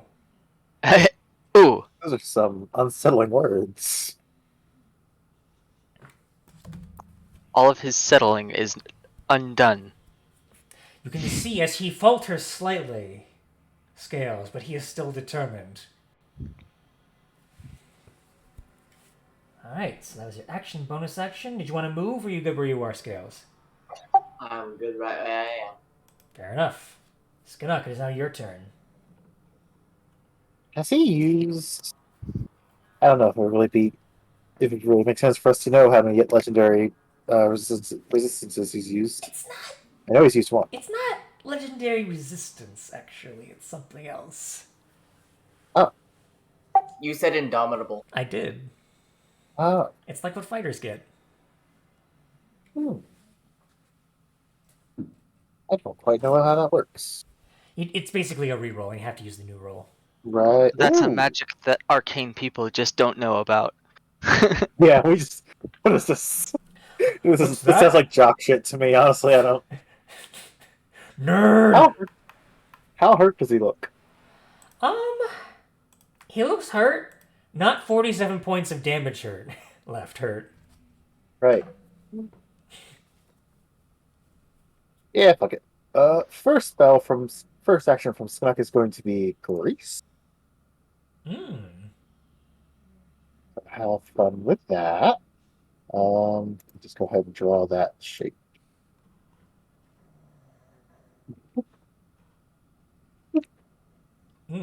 Very good, very good. The fun box. And then the second thing is going to be the cannon shooting him in the face. As the cannon does. Shazap! For 5 points of force damage. Okay, 16 will hit for 5 points. Now, keep in mind, that is going to knock him out of the grease. Oh shit, it will. I'll let you retcon that if you want. I'd like retcon the grease to be this square over. If I knew that was happening originally. I'll let you do that. You know how your stuff works. Yeah. I'll let you do that. Yeah. Okay. So not. Just trying to help you out here. Yep. No, that makes sense. Thank you. All right, so he'll get pushed back 5 feet this way. He needs to make his dexterity saving throw. Indeed, he does. I wanted to say that before I did the. Man, his saves have been garbage. Good. You know what? He'll take the L. He'll fall prone. Cool. He'll fall on his butt. And now for Hawks to commence the king. Well, before it gets to that.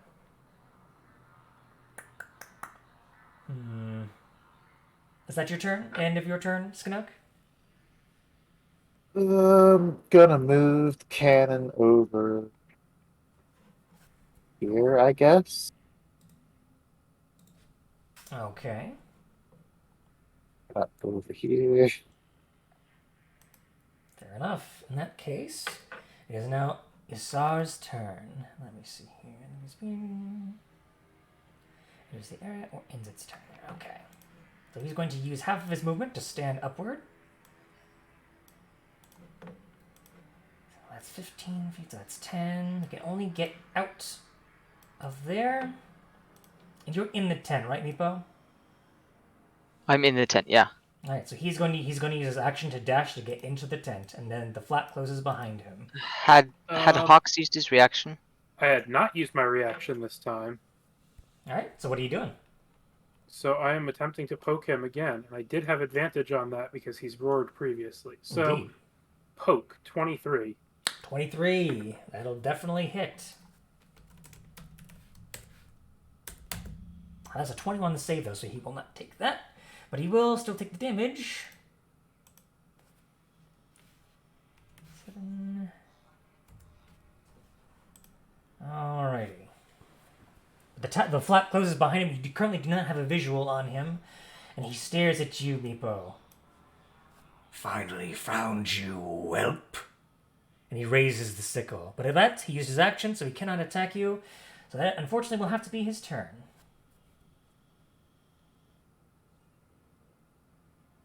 That is now your turn, Meepo.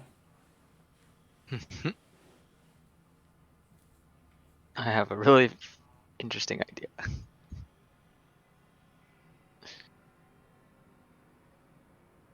Don't hurt me! Don't hurt me, no! I'll do anything! Don't hurt me! But I'm trying to like do it in the kid's voice because of the disguise, but I don't have the kid's voice, so. Right, of course, of course. Try your best to imitate it. And then, in the middle of all that groveling, cowering, and begging, I'm gonna sneak in a sanctuary. Help me! Help me! Don't hurt me! Someone help me! Nowhere to run, whelp. Nowhere to hide. And he just seems to be narrow, like single-minded, focused on you, completely oblivious to anything else, which will give anyone else the advantage. All right, is that your Okay, turn? that's my turn. All right, that means Hawks, it is your turn. You currently do not have visual on him as he is behind a tent flap. Yeah, but it's real easy for me to get there. It's very easy for you to get there. I will say, it's only a little bit of difficult terrain to get over the burnt fire pit, but you still get there just the same. He could just jump it if he needed to. He could. Open the tent flap, and I will shank him twice, or attempt to, from behind. All right. Stabby. Stabby, stabby. Lean down a little bit since I'm large at the time, and open the tent flap. Be like, peekaboo. Poke. Poke. All right, a 19 and 23. Both of those will hit. There's an extra d6 in there, for good measure. Alrighty, so that is... Let's roll the saves, of course. 17 piercing and 5 cold. Okay, so he will fail. Do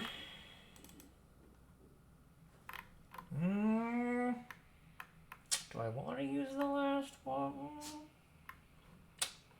Yeah, he really doesn't want to. He really wants to keep his attacks because he's going to use his last one to reroll for a 19. Okay. He'll still And take then that. my He'll still take bonus all that action- damage though. My bonus action, I'm going to attempt to shove him to the ground. Okay. 25 on the athletics. An 8. So he will be knocked prone. Stab, stab, clonk. Yeah, as with your increased size, you simply press the shield down on him to keep him down the ground. And as he begins to squirm and starts thrashing out with his sickle. Stop struggling, you damn furry. Excuse me. I do not consent to that reference in this game. No, it's fine. It's kind of funny coming from a kobold because it's like any mammal could be a so even a human. Actually. I guess that is true, yeah. It's funny how things work. Anyway, is that your turn, Hawks? Yes. All right. It's the giant vulture's turn. Well, you know, trying to pick you up didn't really work well in his favor. So it's gonna pick up Scales instead. Need you to make a athletics or acrobatics checks for me, Scales. Never mind. Don't bother. You do have emboldening bond, Don't bother. it's all right. You're fine. I don't know, Scales. You think you could pass that? That's close. Emboldening bond. Barely. Just barely. So yeah, this bird, this weak It's having bird, a hard time. is having just the worst time. And that is its turn. Scales, it is back to you. Why has he gotta be so grabby? I was right. You guys are the sons and daughters of pigeons and seagulls combined. There is only squawking in response, but he still needs to make a save. 16 actually manages to pass. Dang. Hold on. Actually, hold on. Never mind. He doesn't have a +1. He has a -2, so it actually fails. So the 3 damage goes in. I was thinking it was wisdom modifier. Of course, I'm modifier.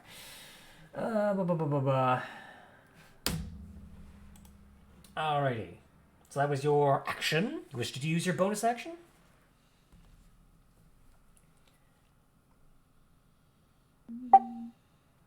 I'm okay. Alrighty.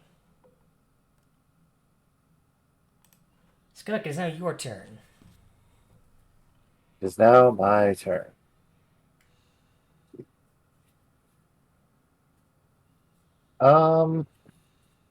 Well, I'm gonna kind of like awkwardly shuffle around thisness to get to here. Do I have a line of sight on this guy? Fox is holding the tent flap open. He is holding the tent flap open. And he is kind of pressing his shield inward to push the guy down for flavor. So you can get in there. I will say he has maybe half cover and he is prone, so you would have disadvantage with negated by the advantage from the ally. So he get a +2 to his AC. Right. What if I were to use catapult? Well, then Dex- that would be a dexterity save from him. If that's what you want to do. Yeah, good old catapult. Grovel, cower, and beg give him disadvantage on saves. What I could don't think it does. possibly go No, wrong? no, it does not. A 13, he will He fail. fails! Yeah. Taking 20 bludgeoning damage. 20 points of bludgeoning. He is still up, but just barely. It actually worked. That's wonderful. He's still holding on by the skin of his teeth. But for the first time in a long while, you think, yes, as your bolt, modified by your setting on your crossbow, whizzes past, embedding right into his thigh, and he yowls in pain. But in his fury, he subsists. So that was your action. Anything else? I'm gonna have the force ballista shoot the bird before it actually manages to carry one of us off. Yeah, just in case. Don't want to risk it. Just go away, bird. Yeah, 18 hits. It's gonna pick one of us up and be like, shit, I didn't think I'd get this far. What do I do now? I didn't think I'd get this far. Man, we could have tamed it. Could have captured it. Oh man, so he gets dunked. And we already have a murder bird who's better than that. It's true. So now he gets dunked on and is pushed back 5 feet. Alright, is that your turn? That will be my turn. Alright. It is now Isar's turn. He will stand up using half of his movement. And he will raise his sickle. My savagery will not be denied. Make a wisdom save. Yep, he's going to make 3 wisdom saves because he has 3 attacks. Yeah, fun. So let me check his wisdom modifier. I'm sure it's high. Part werewolf. Or were something. Natural 20 for the first. But that's just the save. Uh-huh. That's just the save. 7 for the second, and soft 20 for the third. So 2 will hit. Yep. And the other one will turn to somebody else, probably Hawks, because he's the only one Most within likely range. Hawks. So this is the first attack. So, as the first one, as you pray to Eldath, in the hopes that Yeah, you will be yeah. spared from the blow, you watch as he mutters a prayer of his own to Malar the Beast Lord. And the sheer ferocity of his prayer beats past the holy protection of Eldath for one moment, and he has this as the sickle wrenches into your skin. Initially, He hasn't made attack rolls yet. oh, Yeah, he hasn't. He has only Oh, made the attack. well, this is the flavor text of him trying to get past. Right. Thank you for that, though. Roll 20. Roll 20. Roll 20. You gonna work? Roll 20 chooses this moment to just make one last dunk If, on this man. if Eldath won't protect her, roll 20. It is a soft 20. Even roll 20 is on my Soft side. 20 for the first one, Okay, maybe not on and entirely. then a 14 for the second one. My AC should be 14, so yeah, it hits. Both hit. That's unfortunate. Okay. It is unfortunate. At least it's So not my 3. flavor text still goes, but still works. So initially, it is a slight sting. You only take 4 points of piercing damage. However, as Okay. as the sickle bites into your skin, suddenly lacerations start to form on your body. On the You vulture's take body. an additional 21 points of piercing damage. The vulture Okay. takes an additional 21 points of piercing. Oh! All right. Back. The vulture Does the whole dies. attack goes over? The entire attack goes over. Yep. Okay, then I'm still okay. We're still good. The chosen creature becomes the target of the attack. Yep. The vulture Right. dies. Keeping And that vulture alive was a good thing. it was a very good thing. Very good actually. Big brain plays. 200 IQ play. You watch instead, Hawks, as lacerations start to form on the vulture's body, and it is eviscerated in midair and falls to the ground. The second attack will still go through. Meepo didn't see that, so she's fine. Indeed.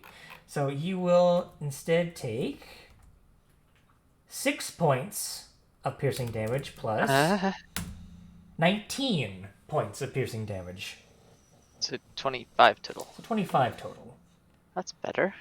Slightly. And then he will get one attack on you, Hawks, the one that he was not able to do on Meepo, for a natural 20. Okay. All right. Now I believe you did you already get a natural 20 on you this combat, Hawks? No. No, we've negated all natural 20s he's done so Okay. far. I think a vulture got one off somewhere, Okay, and I lingering healed it. injuries on you then. It was Okay. 19. Oh, you already rolled it for Scar. yourself? Okay, I think it's the same result anyway. Yeah, 19 or 17 through 20 is a minor scar. So yes. Okay, where would you like the scar to be?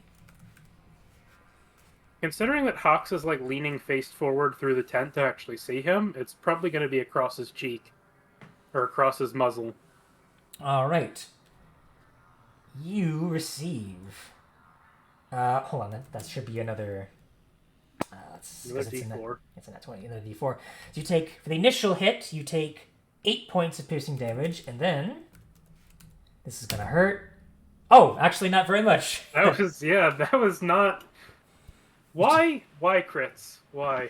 This has been consistent throughout this entire campaign. I want to say So that's I'm 23 total. kind of 23 glad of it. total, 23 total.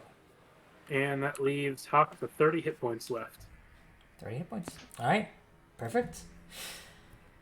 And as his turn subsides, let me see here. How hurt is he looking at this point? He is looking absolutely awful. But he still has a little bit of life left to him. All right.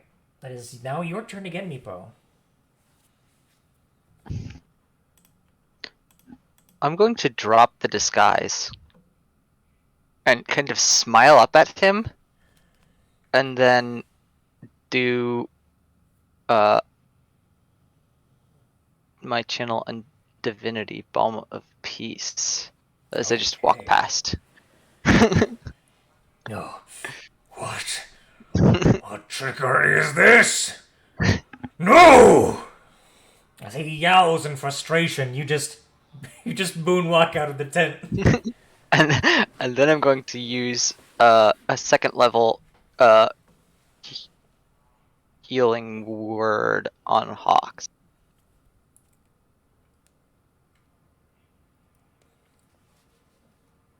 So you basically passed by all of us as well. Uh-huh. Mhm. I love that setup. It's so perfect. Gosh darn. Yeah, as you all try to crowd in around each other. Gives The them one perfect thing I wish I opportunity. could have done was had Beacon of Hope running, but that's a concentration spell, so. Okay. What is it? 2d6? Yes, 2d6.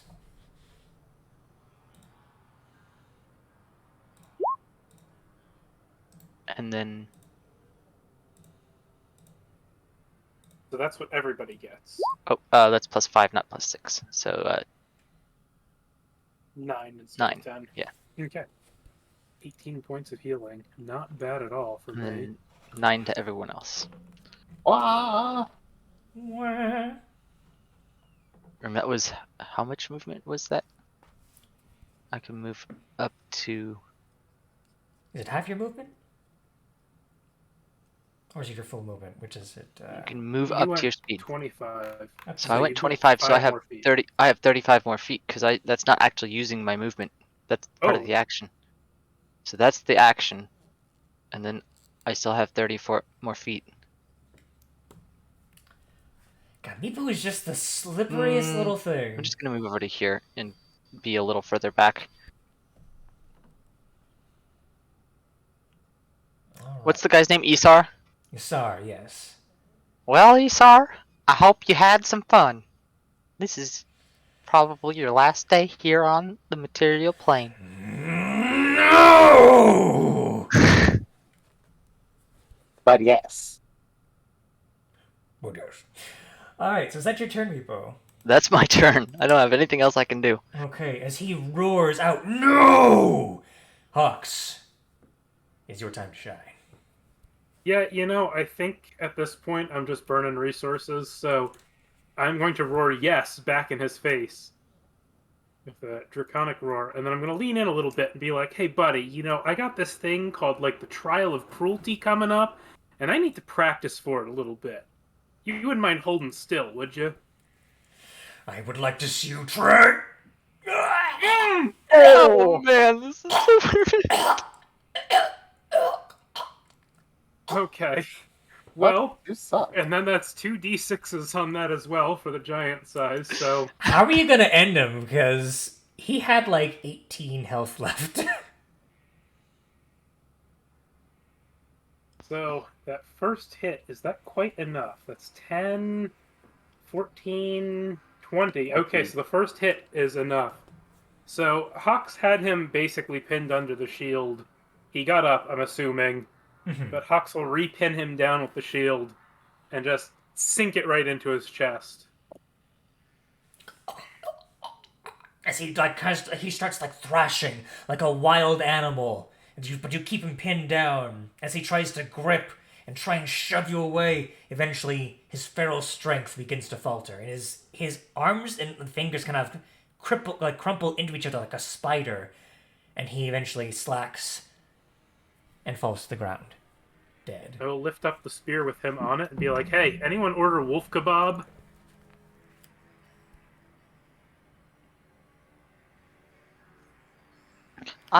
I'm glad I put myself back here because I couldn't really see that, and I don't want to have. As you are holding him up, you will hear a voice to the east. I will. And you see a wolf leaping toward and snatches and bites off one of the legs of Isar and chomps it down. Oh, well, here, you can have the whole thing. I wasn't intending on having any myself. Your offering is acceptable. Where is the child? Where is Eric's? Roll him out. Okay, just playing ball. Oh, I need to make a con save. Oh, yeah. I either roll him out or just walk him out. Either way. But- Yeah, either way. I want to see if I roll him out. Where is Constitution? There it is. I don't remember what the Hey! You roll it's him out. fine. I roll him out. You roll him out, and he just you see the kid just kind of like doing a little rolls inside the ball. He's just over there playing ball. As you can see. Excellent. Young Eric's. There is another wolf tribe camp. I have been sent here to bring you there. Eric's kind of like looks at you. Do you drop the spell, Meepo? I'm gonna look over to the wolf and make an insight check really quick. Sure, go ahead.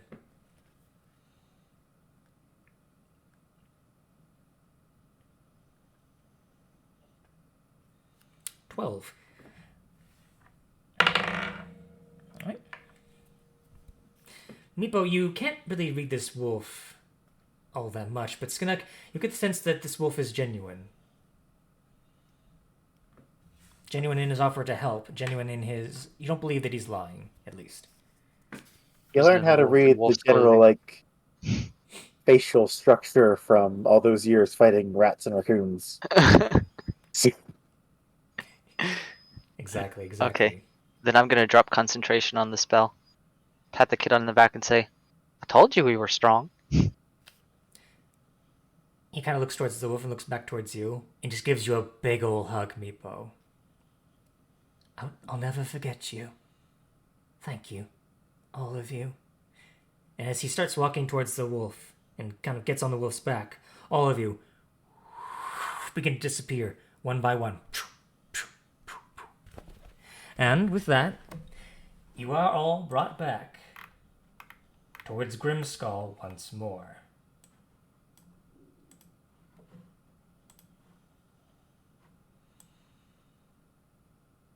And the test of preservation is concluded.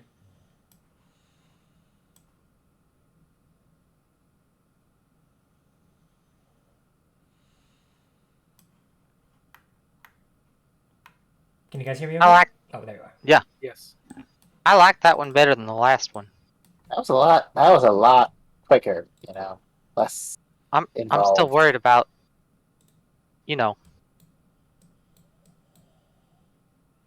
I think I'm gonna let our resident bird friend do that.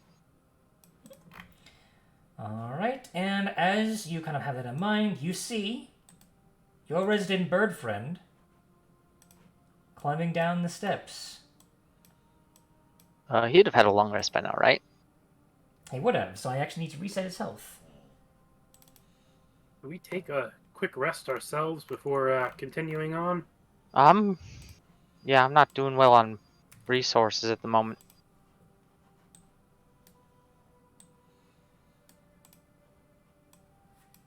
Ah.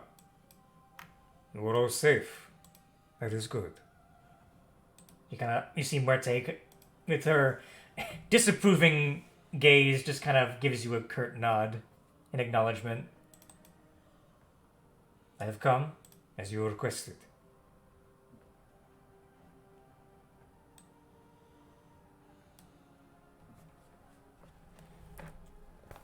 So, what happens now? I think we're gonna take a little rest here, and then we're gonna get ready for the next 2 tests. I think there were only 4, right? There are 4, yes. You've completed 2 so far.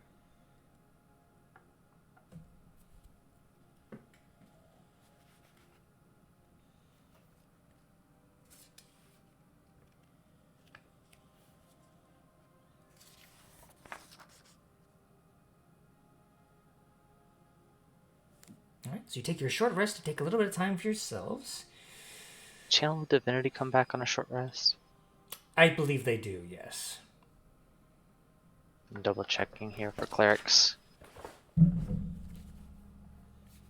My runic shield does not come back. My draconic roar does not. Action surge does, and all of my other runes do.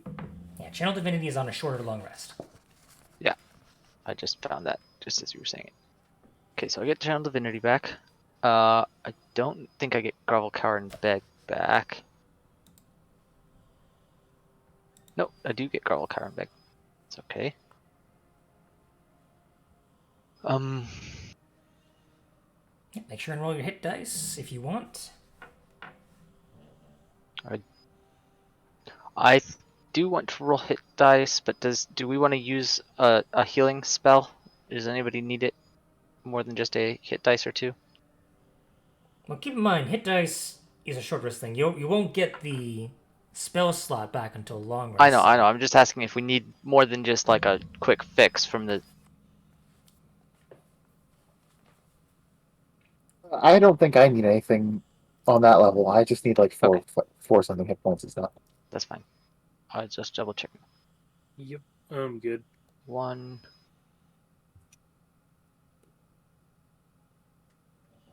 Short rest. What is gonna get back? I Two. should really make like a note of what's gonna get in a short rest.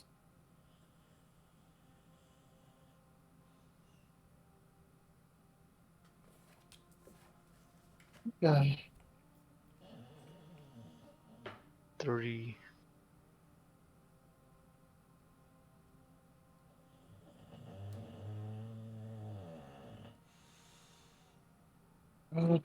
Short rest. No, nothing. I don't get. I don't get jack shit on a short rest. Okay.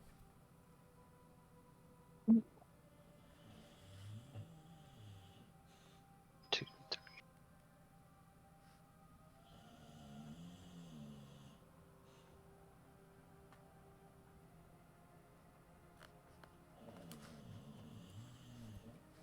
Oh well, you get Grovel, Cower, and Beg if you've not used it, or if you've used it but you don't. I don't think I've ever used that. It feels like sometimes you don't even have the need to, because like you have so many ways to gain advantage in this party. And yeah, well, And also, like, I'm the most ranged person. I don't yeah. really get into melee very often. It's not often that somebody comes right up next to you to try to get you. They're always after like me or Hawks. The really big guy or the one that's doing all the healing. Mm-hmm. That's their mistake, and I'll leave them to it. That's fine with me. That's how I live. Anyway, I think that's the short rest. So I think we're gonna do the test of cruelty to get it out of the way, right? Or do we want to be entirely fresh for that one? The other one seems like it might be a little difficult. I think we should do cruelty, and then maybe we should rest up for endurance. Right, that's kind of what I was thinking too.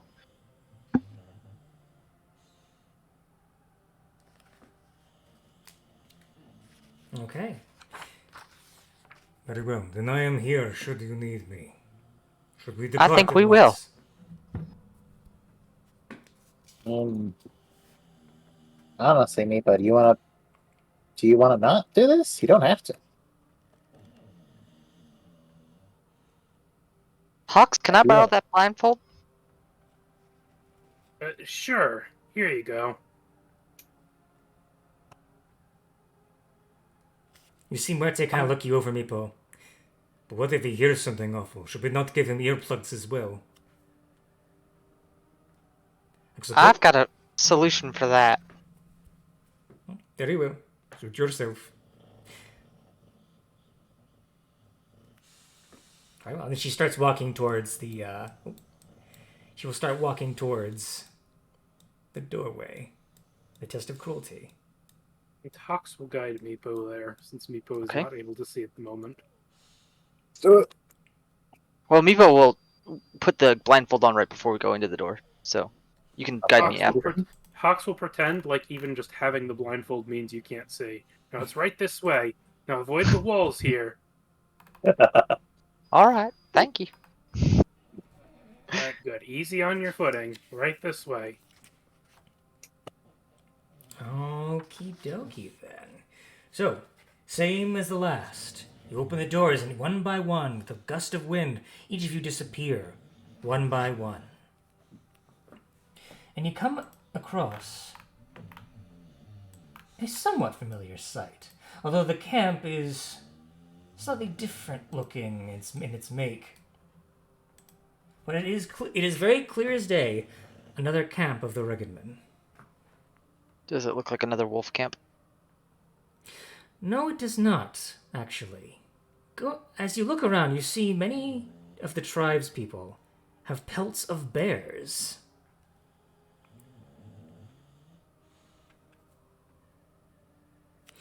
You see all of these tribespeople all gathered and having some sort of heated conversation near the campfire. You see one individual is heads taller than the rest, and he is quite broad-shouldered. A massive mountain of a man is simply listening to the conversation and just simply eyeing everyone.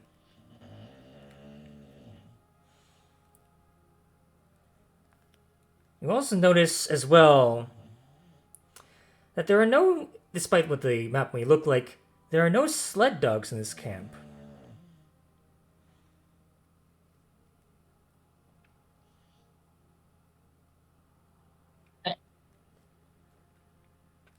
I guess they just pull the sleds themselves?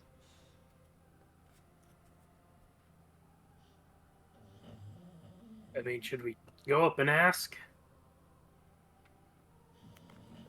Do we have the little snowflakes over our heads? As you look up, yes you do. I guess it doesn't hurt to try. Usually they've been pretty accommodating when we have these snowflakes on us. Alright, fair enough. So Hawks will start to step forward. Hey, excuse me.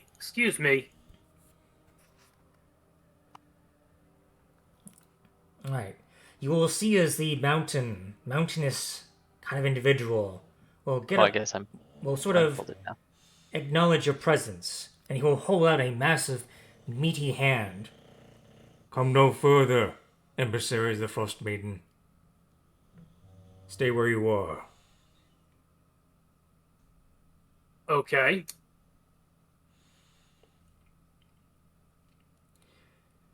You'll see a female individual come out from the tent to one of his sides and whisper something in the man's ear. And he will have a sort of, the mountainous man will have a very grim look to him. And he will give a long and very desperate sort of sigh. You have come to us in desperate hour. Have you come merely to mock our suffering? As we starve here and deliberate on whether to commit a heinous act for our very survival?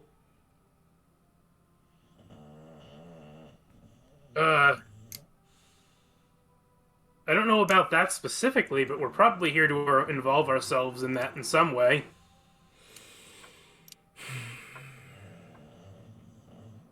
I'm actually not entirely sure why we're here, but it involves cruelty. So, At that, you will see that he physically winces. yeah, I'm not a big fan of it either. You stand in the presence of the Bear Tribe. I am its king. I am Gunvald Hauraksson.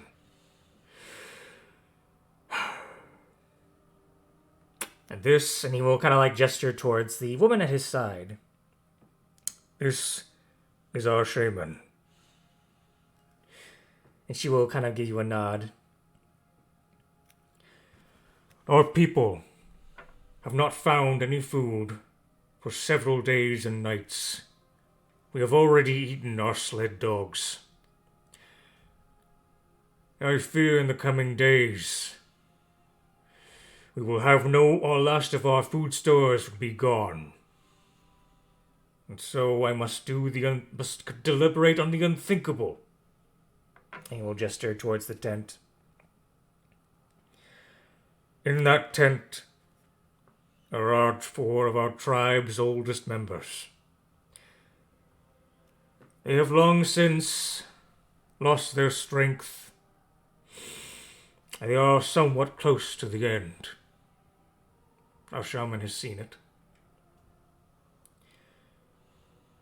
Desperate times call for desperate measures. We must eat them to survive.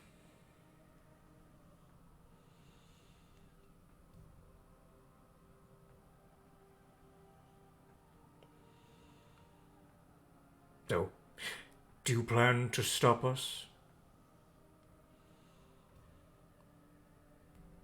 I mean, would it be more cruel to stop you or to let you kill the old people? I mean, both of those seem like not very pleasant situations. And thus you can see why I am so pained. This is not a choice that I make lightly. Right, I'm just saying, it kind of seems like we don't have to do anything to pass this test. Except maybe hang around and, like, be here while you do it. Or while you make that decision. Perhaps. However, none of us wish to kill our kin. And so, if you are emissaries of the Frostmaiden, then I task this upon you. I task you with killing them. I dare not do it myself. You know, Meepo. K- I know yes? this is probably the most unpleasant thing you've had to deal with here, is someone making this decision. But can I put forth the counterpoint that if this were a frost giant tribe, weak members would be seen as not really useful? This would not be too uncommon for, say, a younger frost giant to try to upstage old and elderly leaders. Well, So, if you don't want to do this, this is something that's kind of up the alley of the lore that I've studied. I have 2 questions. Ask your questions, Okay. but I will not stomach them for long. Can you survive 1 more day? We have some rations here.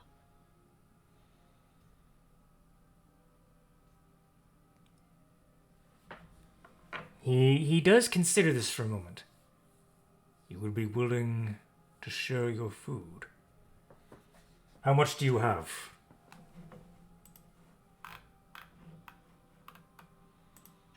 I have 4 days ration. For an individual, yes. But can it feed a whole clan? For 1 day, maybe. 4 people for 1 day. He kind of looks around. At this point, Muerte steps forward. And she looks to you and looks you dead in the eyes. All of you, except I'm Meepo. blindfolded. Except Meepo, because she is blindfolded. For the record, this bird here, off limits. You can see she's part of the trial group too. There's a snowflake over. I can see she does actually have a snowflake over her head. You see for a minute as they see the X-Beak, they're like, we can feast, we can eat for days. Oh. They are visibly disappointed. They would lose that fight. They would. Yeah. They would. Yeah, also this Axebeak probably would not even think twice about killing anyone here, really. So I'd try to stay on her good side. Or you might end up as lunch. If you do not have the stomach for it, perhaps this one will. And he gestures towards Muerte. I do not object. If the rest of you cannot do it, I will do it in your place. I mean, like I said, this isn't that bad to me. Yeah, it's kind of... It happens. Yeah, you're hearing all of this, Meepo, and you. Yeah. I'm gonna ask one more question. Do they know they're to be sacrificed for this? Are they willing? He breathes in. They do not.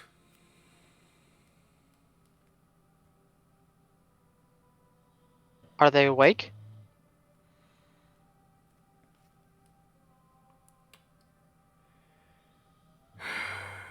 They are. Scales? You and I, we need to work together to make this a little bit easier on the whole tribe. You still have another sleep?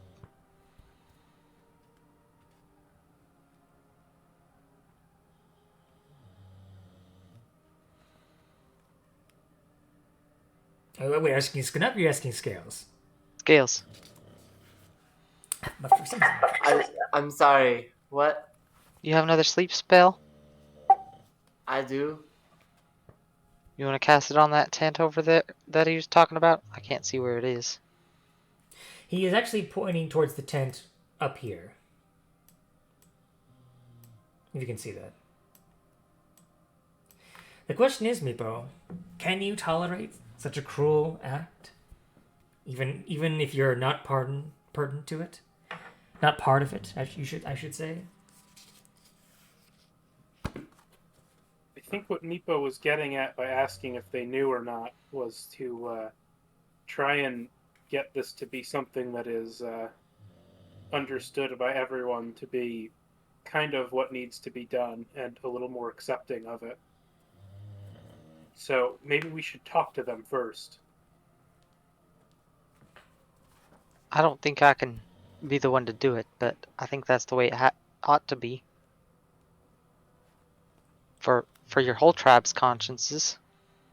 Well, how about me and Hawks go and have a word with them then?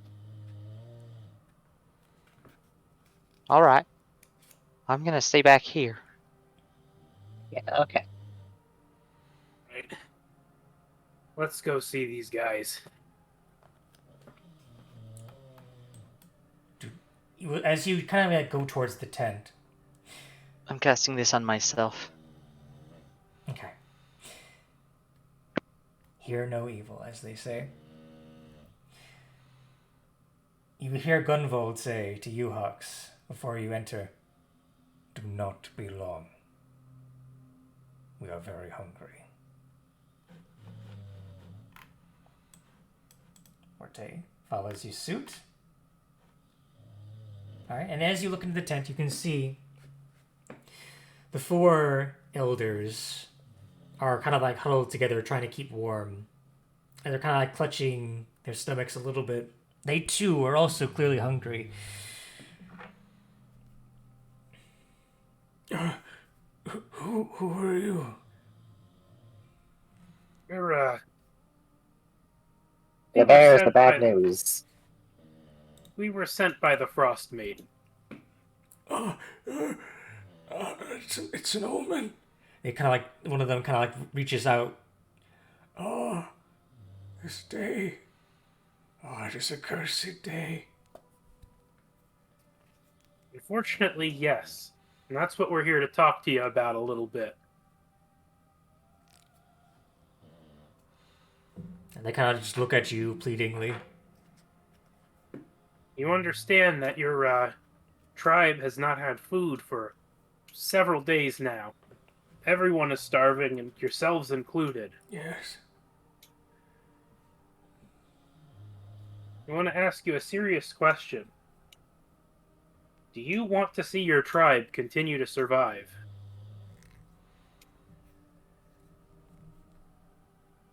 Now there's the question. Go ahead and roll me a persuasion check, Hawks. You can see they are very clearly taken aback by the suggestion.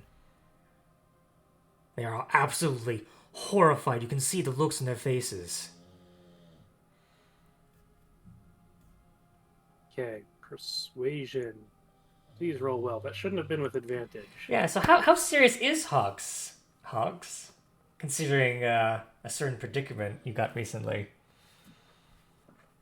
I think that Hawks is probably not going into any unusual tones of voices here. This is all very conversational for him, in spite of the grave subject matter. Okay.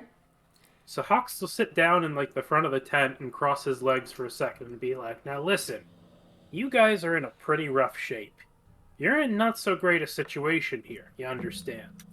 And I'd hate to say it, but when people start dropping, you four are kind of not in the best situation here. I mean, like, if we're honest, you'll probably be the first to go if nobody gets food.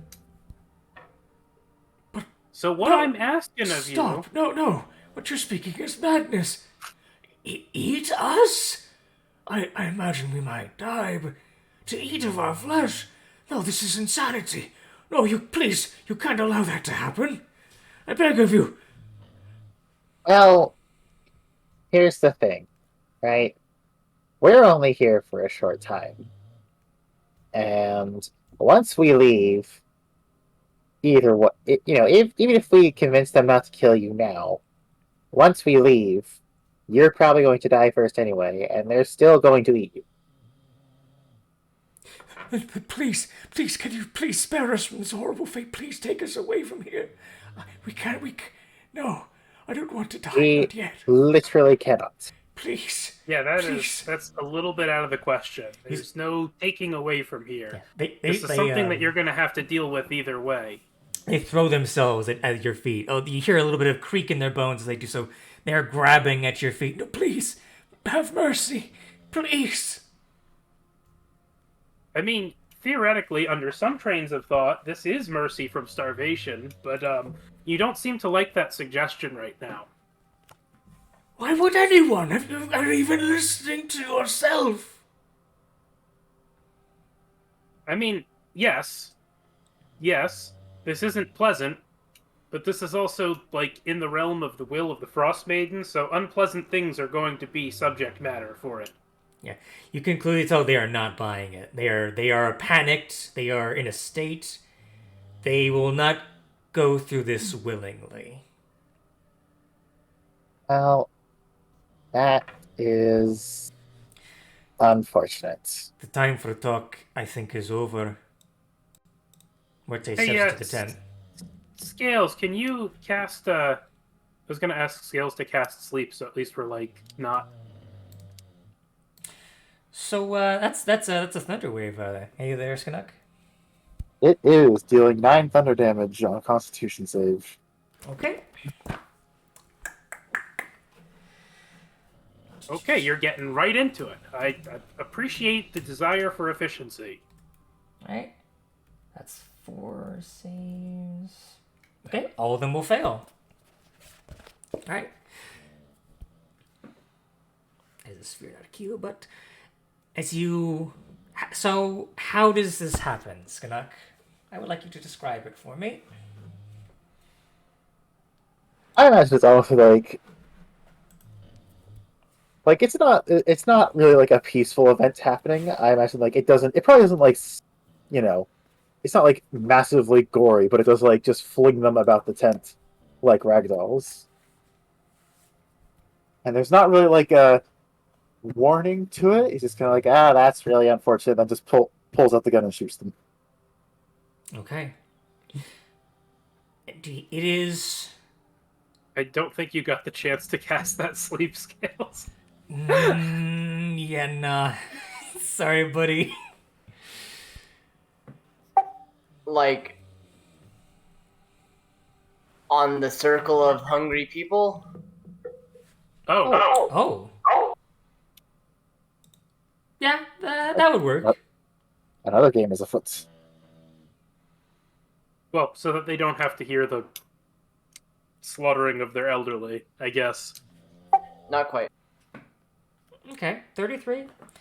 Let me double check here. Hold on, I gotta move just the... I see what you know. I'm just gonna move this to the side so I can look at their health. Okay. Would they be considered exhausted? Well, that wouldn't matter here because this isn't a save. This is just the health. No, I know. At 4 or 5 levels of exhaustion, their hit point maximum is reduced by half. Oh, I see what you're doing. Clever. They've said like How exhausted are they? Because if you are starving, each day that you starve, you have 1 additional level of exhaustion. You give me a big DM thing here, you know? So, above board, that's not covered by the module, but that's so clever that I want that to work. So you said, let's see, have. So let's see.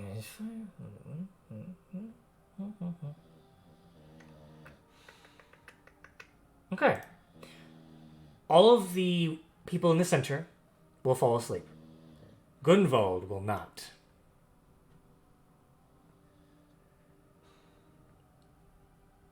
And he will scowl at you, Scales. And he will march towards you. In a bit of a huff. The way I've been seeing this,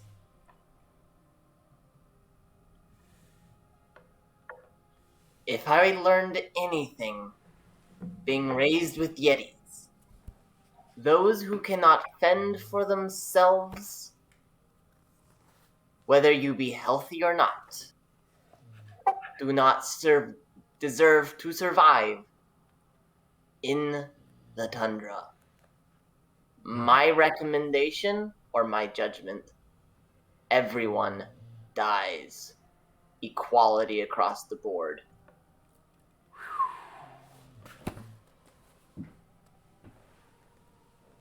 Gunvald is slightly taken aback by the gall, the audacity of this kobold before him. So that lets me ask this question then, Scales. Do you wish this to be an intimidation check, or do you wish this to be an initiation into combat?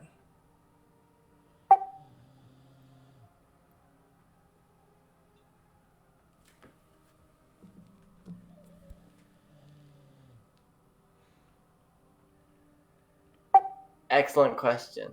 Mm-hmm.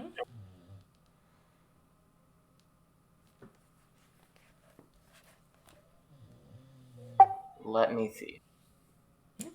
There's some time to deliberate. And while that's going on, while that's oh my gosh, I can't speak. While that deliberation is happening, what is wrong would with you me? actually mind if while he's thinking about it, would you mind if I slipped away and used the bathroom and got something to eat? Sure. Grab something real quick? Alright. I'll be right back. Alrighty. Meanwhile, Meepo is praying in silence. Yeah, man, Meepo. This is probably one of the bigger tests of your faith. Letting this act of cruelty transpire. How does Meepo feel? Sick. Right. Roll a Constitution saving throw for me, Meepo. If you get it below a 10.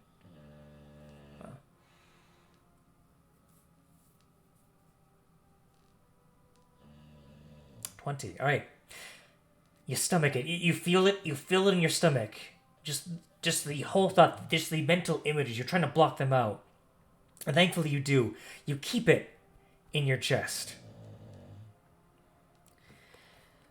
And so you are fine.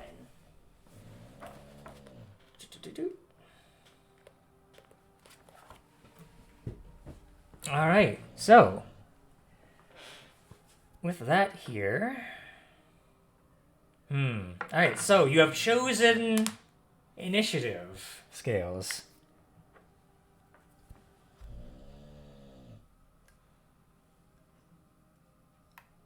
Very well then.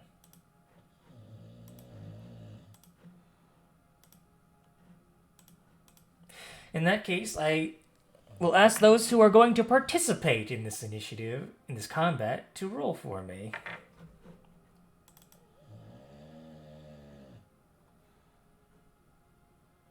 Alrighty here.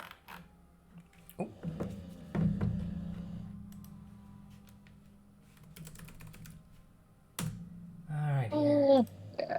Steph will probably, like, turn to leave the tent and then see that there's a fight happening. Be like, oh shit. Ah, man. Oh yeah, the gauntlet has been thrown. Alright, hold on. I'm trying to find Gunvald's stats here.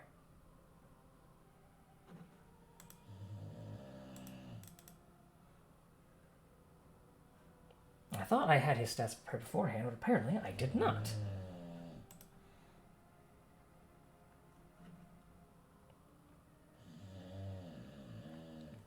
And of course, we'll of course wait, since Mike is getting something to eat as well. So that gives me a little bit of extra time to find this. Yeah, so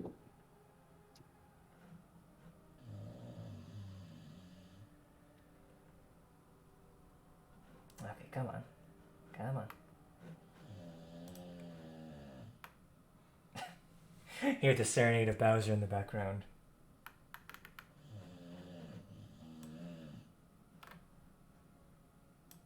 There we go.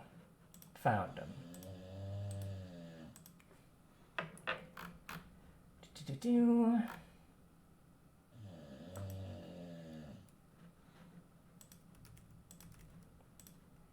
So interesting. Okay.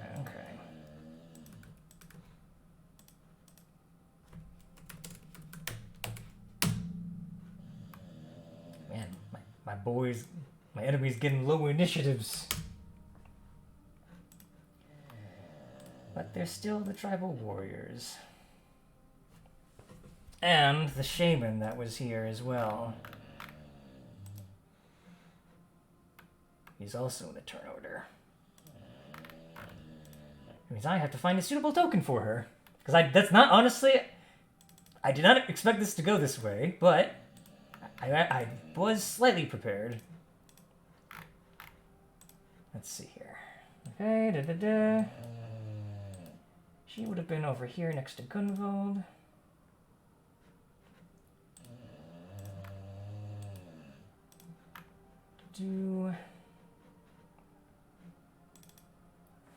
Look at each and their individual stats. Okay, thank you for your patience.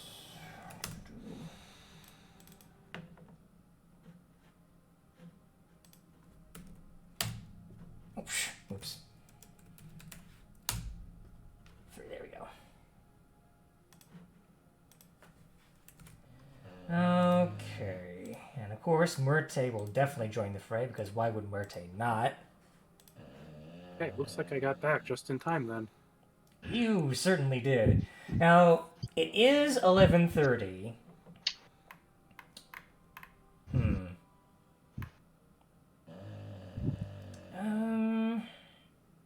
How about we do one round of combat and then we end for the night? That works for me. I kind of feel bad for stepping away right before the end then, but Well, that's all good. It gave me plenty of time because I had a lot of stats that I needed to look at. So don't worry, that gave me plenty of time to actually look at everything. Okay, is Meepo joining this combat? No, she's not. But I will play as Morte. Fair enough. All right, you can see her. Journal entry, right? You can access that. Perfect. You trade peace for war. All right. With that, though. War is in my feathers and my bones. The hollow spaces of the bones are replaced with war and terror. All right, and with that, speaking of Muerte, it is her turn. She is going to nod in agreement with the one whom she has in the past disagreed with the most and say indeed and give her killer honk and then charge at the leader. That's this one here, right?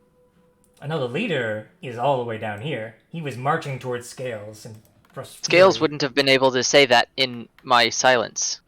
Okay, then he would have actually had to have moved out. Yeah, I would have moved up over here. Here, okay, so then right there then. That silence aura was not up when I was saying all this. It only appeared recently. Hmm. Yeah, I just made it evident so you guys would know, because I figured you wouldn't. Right, but now we have a clear picture, and that means that Muerte has a better Murte is going chance to move to get close. 25, 30 feet. Yeah.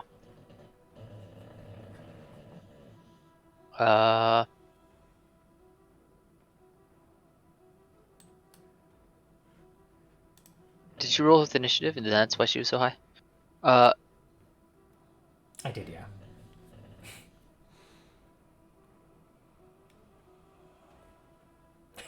Yeah, you turn back, Skinnock, to see this going on. I was like, well,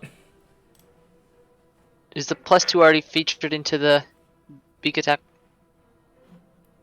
from martial roll?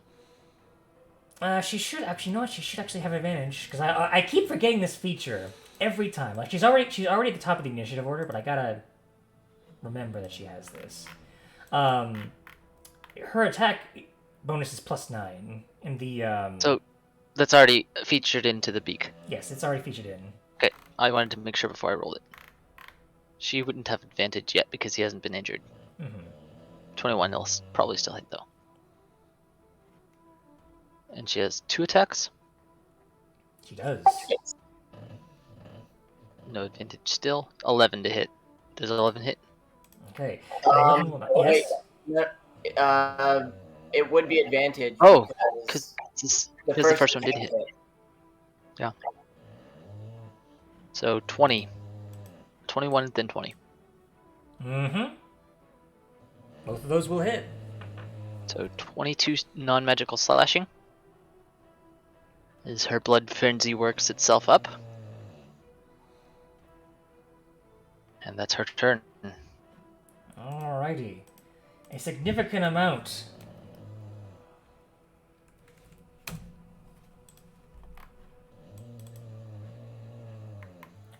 As Gunvald shouts, "To arms! To arms!"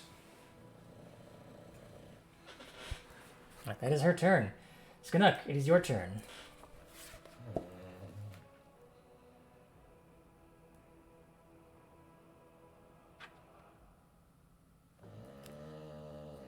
What will you do, my friend?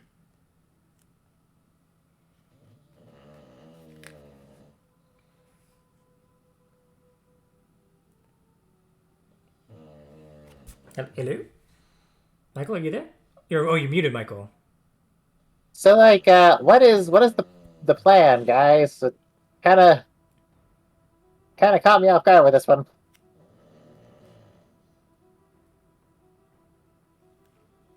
Do we have a Kill plan? them all. The plan is to eliminate the entire tribe. That I seems agree. excessive. Yeah, you will hear shouts begin to ring out of some of the other Cruelty tents. is- Excessive cruelty is called for here. I do appreciate the impression.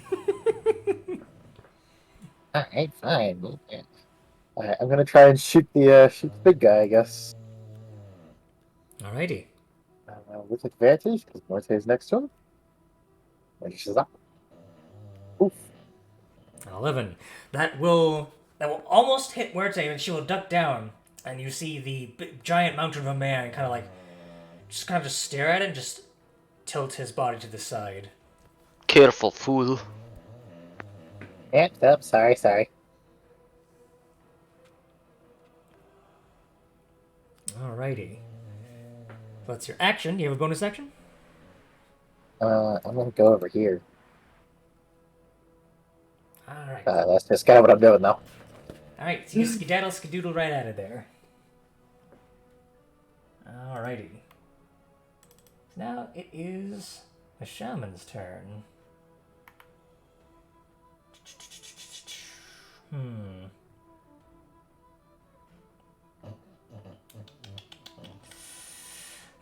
She hasn't. You're all too spread apart. Let's see here. Unless. Not too far. Let's see here. In that case.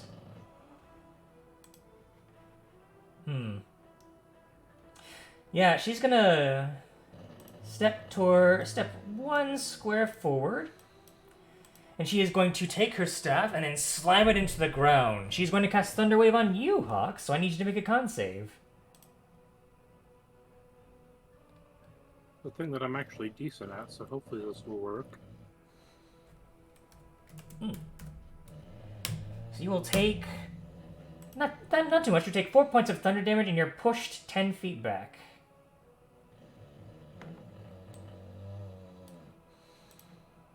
She will scurry Into the corpse then.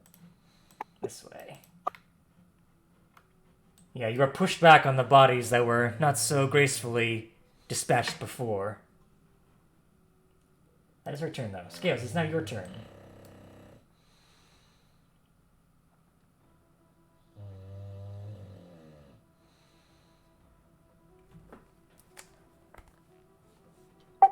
Going Yeti.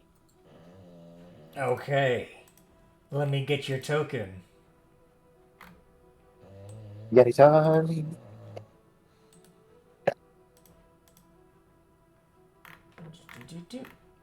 Do.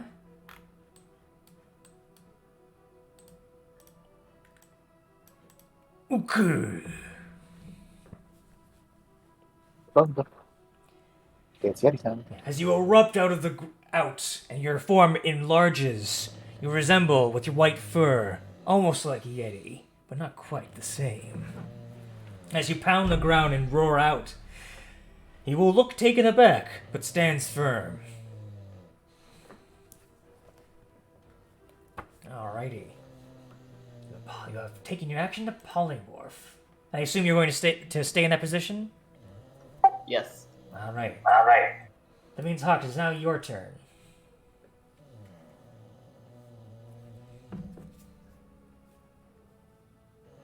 Okay, well. Hawks will step out of the tent again.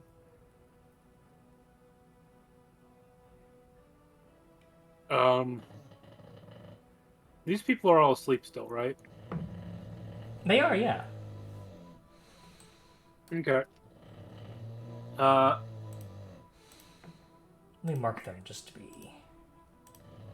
so you know. Interesting. I don't think I have enough movement to really do a whole lot. Yeah, that was why she did it, honestly. Honestly, getting into the middle of things might also be just as useful. Just taking the time to do that. So yes, Hawks will take the dash action and get to right here.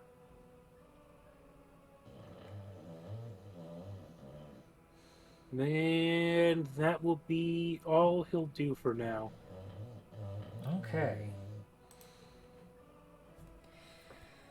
Alrighty, so those tribe members are asleep. But you will hear, coming from surrounding tents, noises and shouts. Some of the tribe members that were not part of the discussion are now being risen. But they are not present during this round yet. Which means it's Gunvald's turn. He sees two opponents, to his left, and to his right, and to his south. Let me see here. Do they have time to get their armor on, by the way? They're asleep, no. Let's see here. But, yeah, let's see.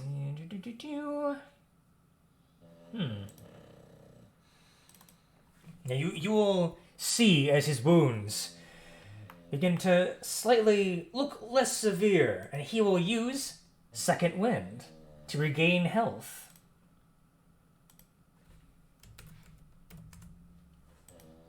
And he roars at you in your Yeti-like form, and he will make some attacks. As he strikes with his battle axe.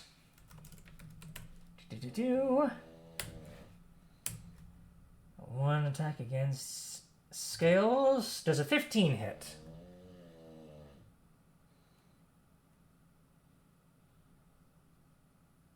I believe so. Give me just a second. Mm-hmm. And because I didn't clarify, he's only using it with one-handed for the first strike, but then he will switch to 2 for the next upcoming ones. 15 does hit. 15 does hit. Okay, so you will take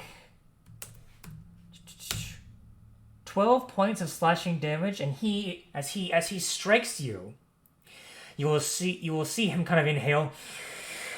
And I need you to make a wisdom saving throw or be frightened. And you also take an additional 11 points of slashing damage with his menacing blows.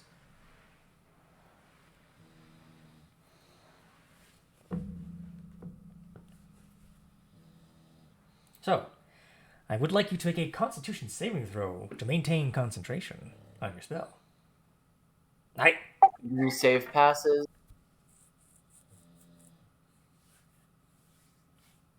And then the Constitution saving throw is.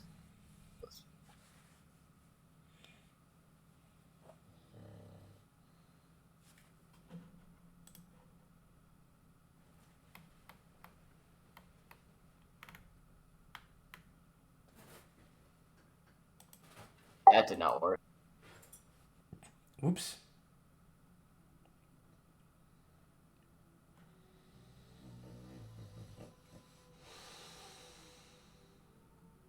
That is a pass. Okay, that is best. Alright, so you maintain concentration. Alright, with his second swing, he will go over towards Merte.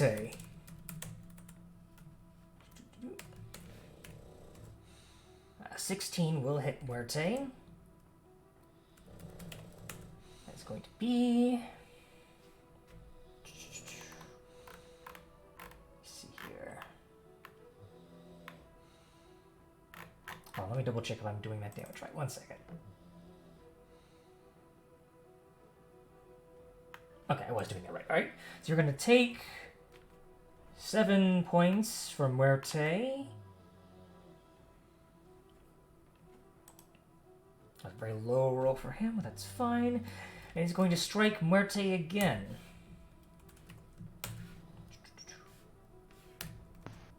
I welcome the challenge. Alright, so let's see, that 16 will hit again. This time, that's going to be 15 points of slashing damage. And he roars out in frustration. But that is his turn. And as his turn comes to an end, The worthy fool. the shouts all come out in unison, as more people will join the fray. But that is where I will have to call the session for tonight. Alright. Alrighty. Once again, thank you to Tessa Warcraft for these lovely maps, and as I put the link into the chat below. Couldn't see that link? Oh, let me post it again. It's a very nice. Oh my gosh, I can't even plug correctly. All of her maps are very, very finely crafted, and they are very well executed in this.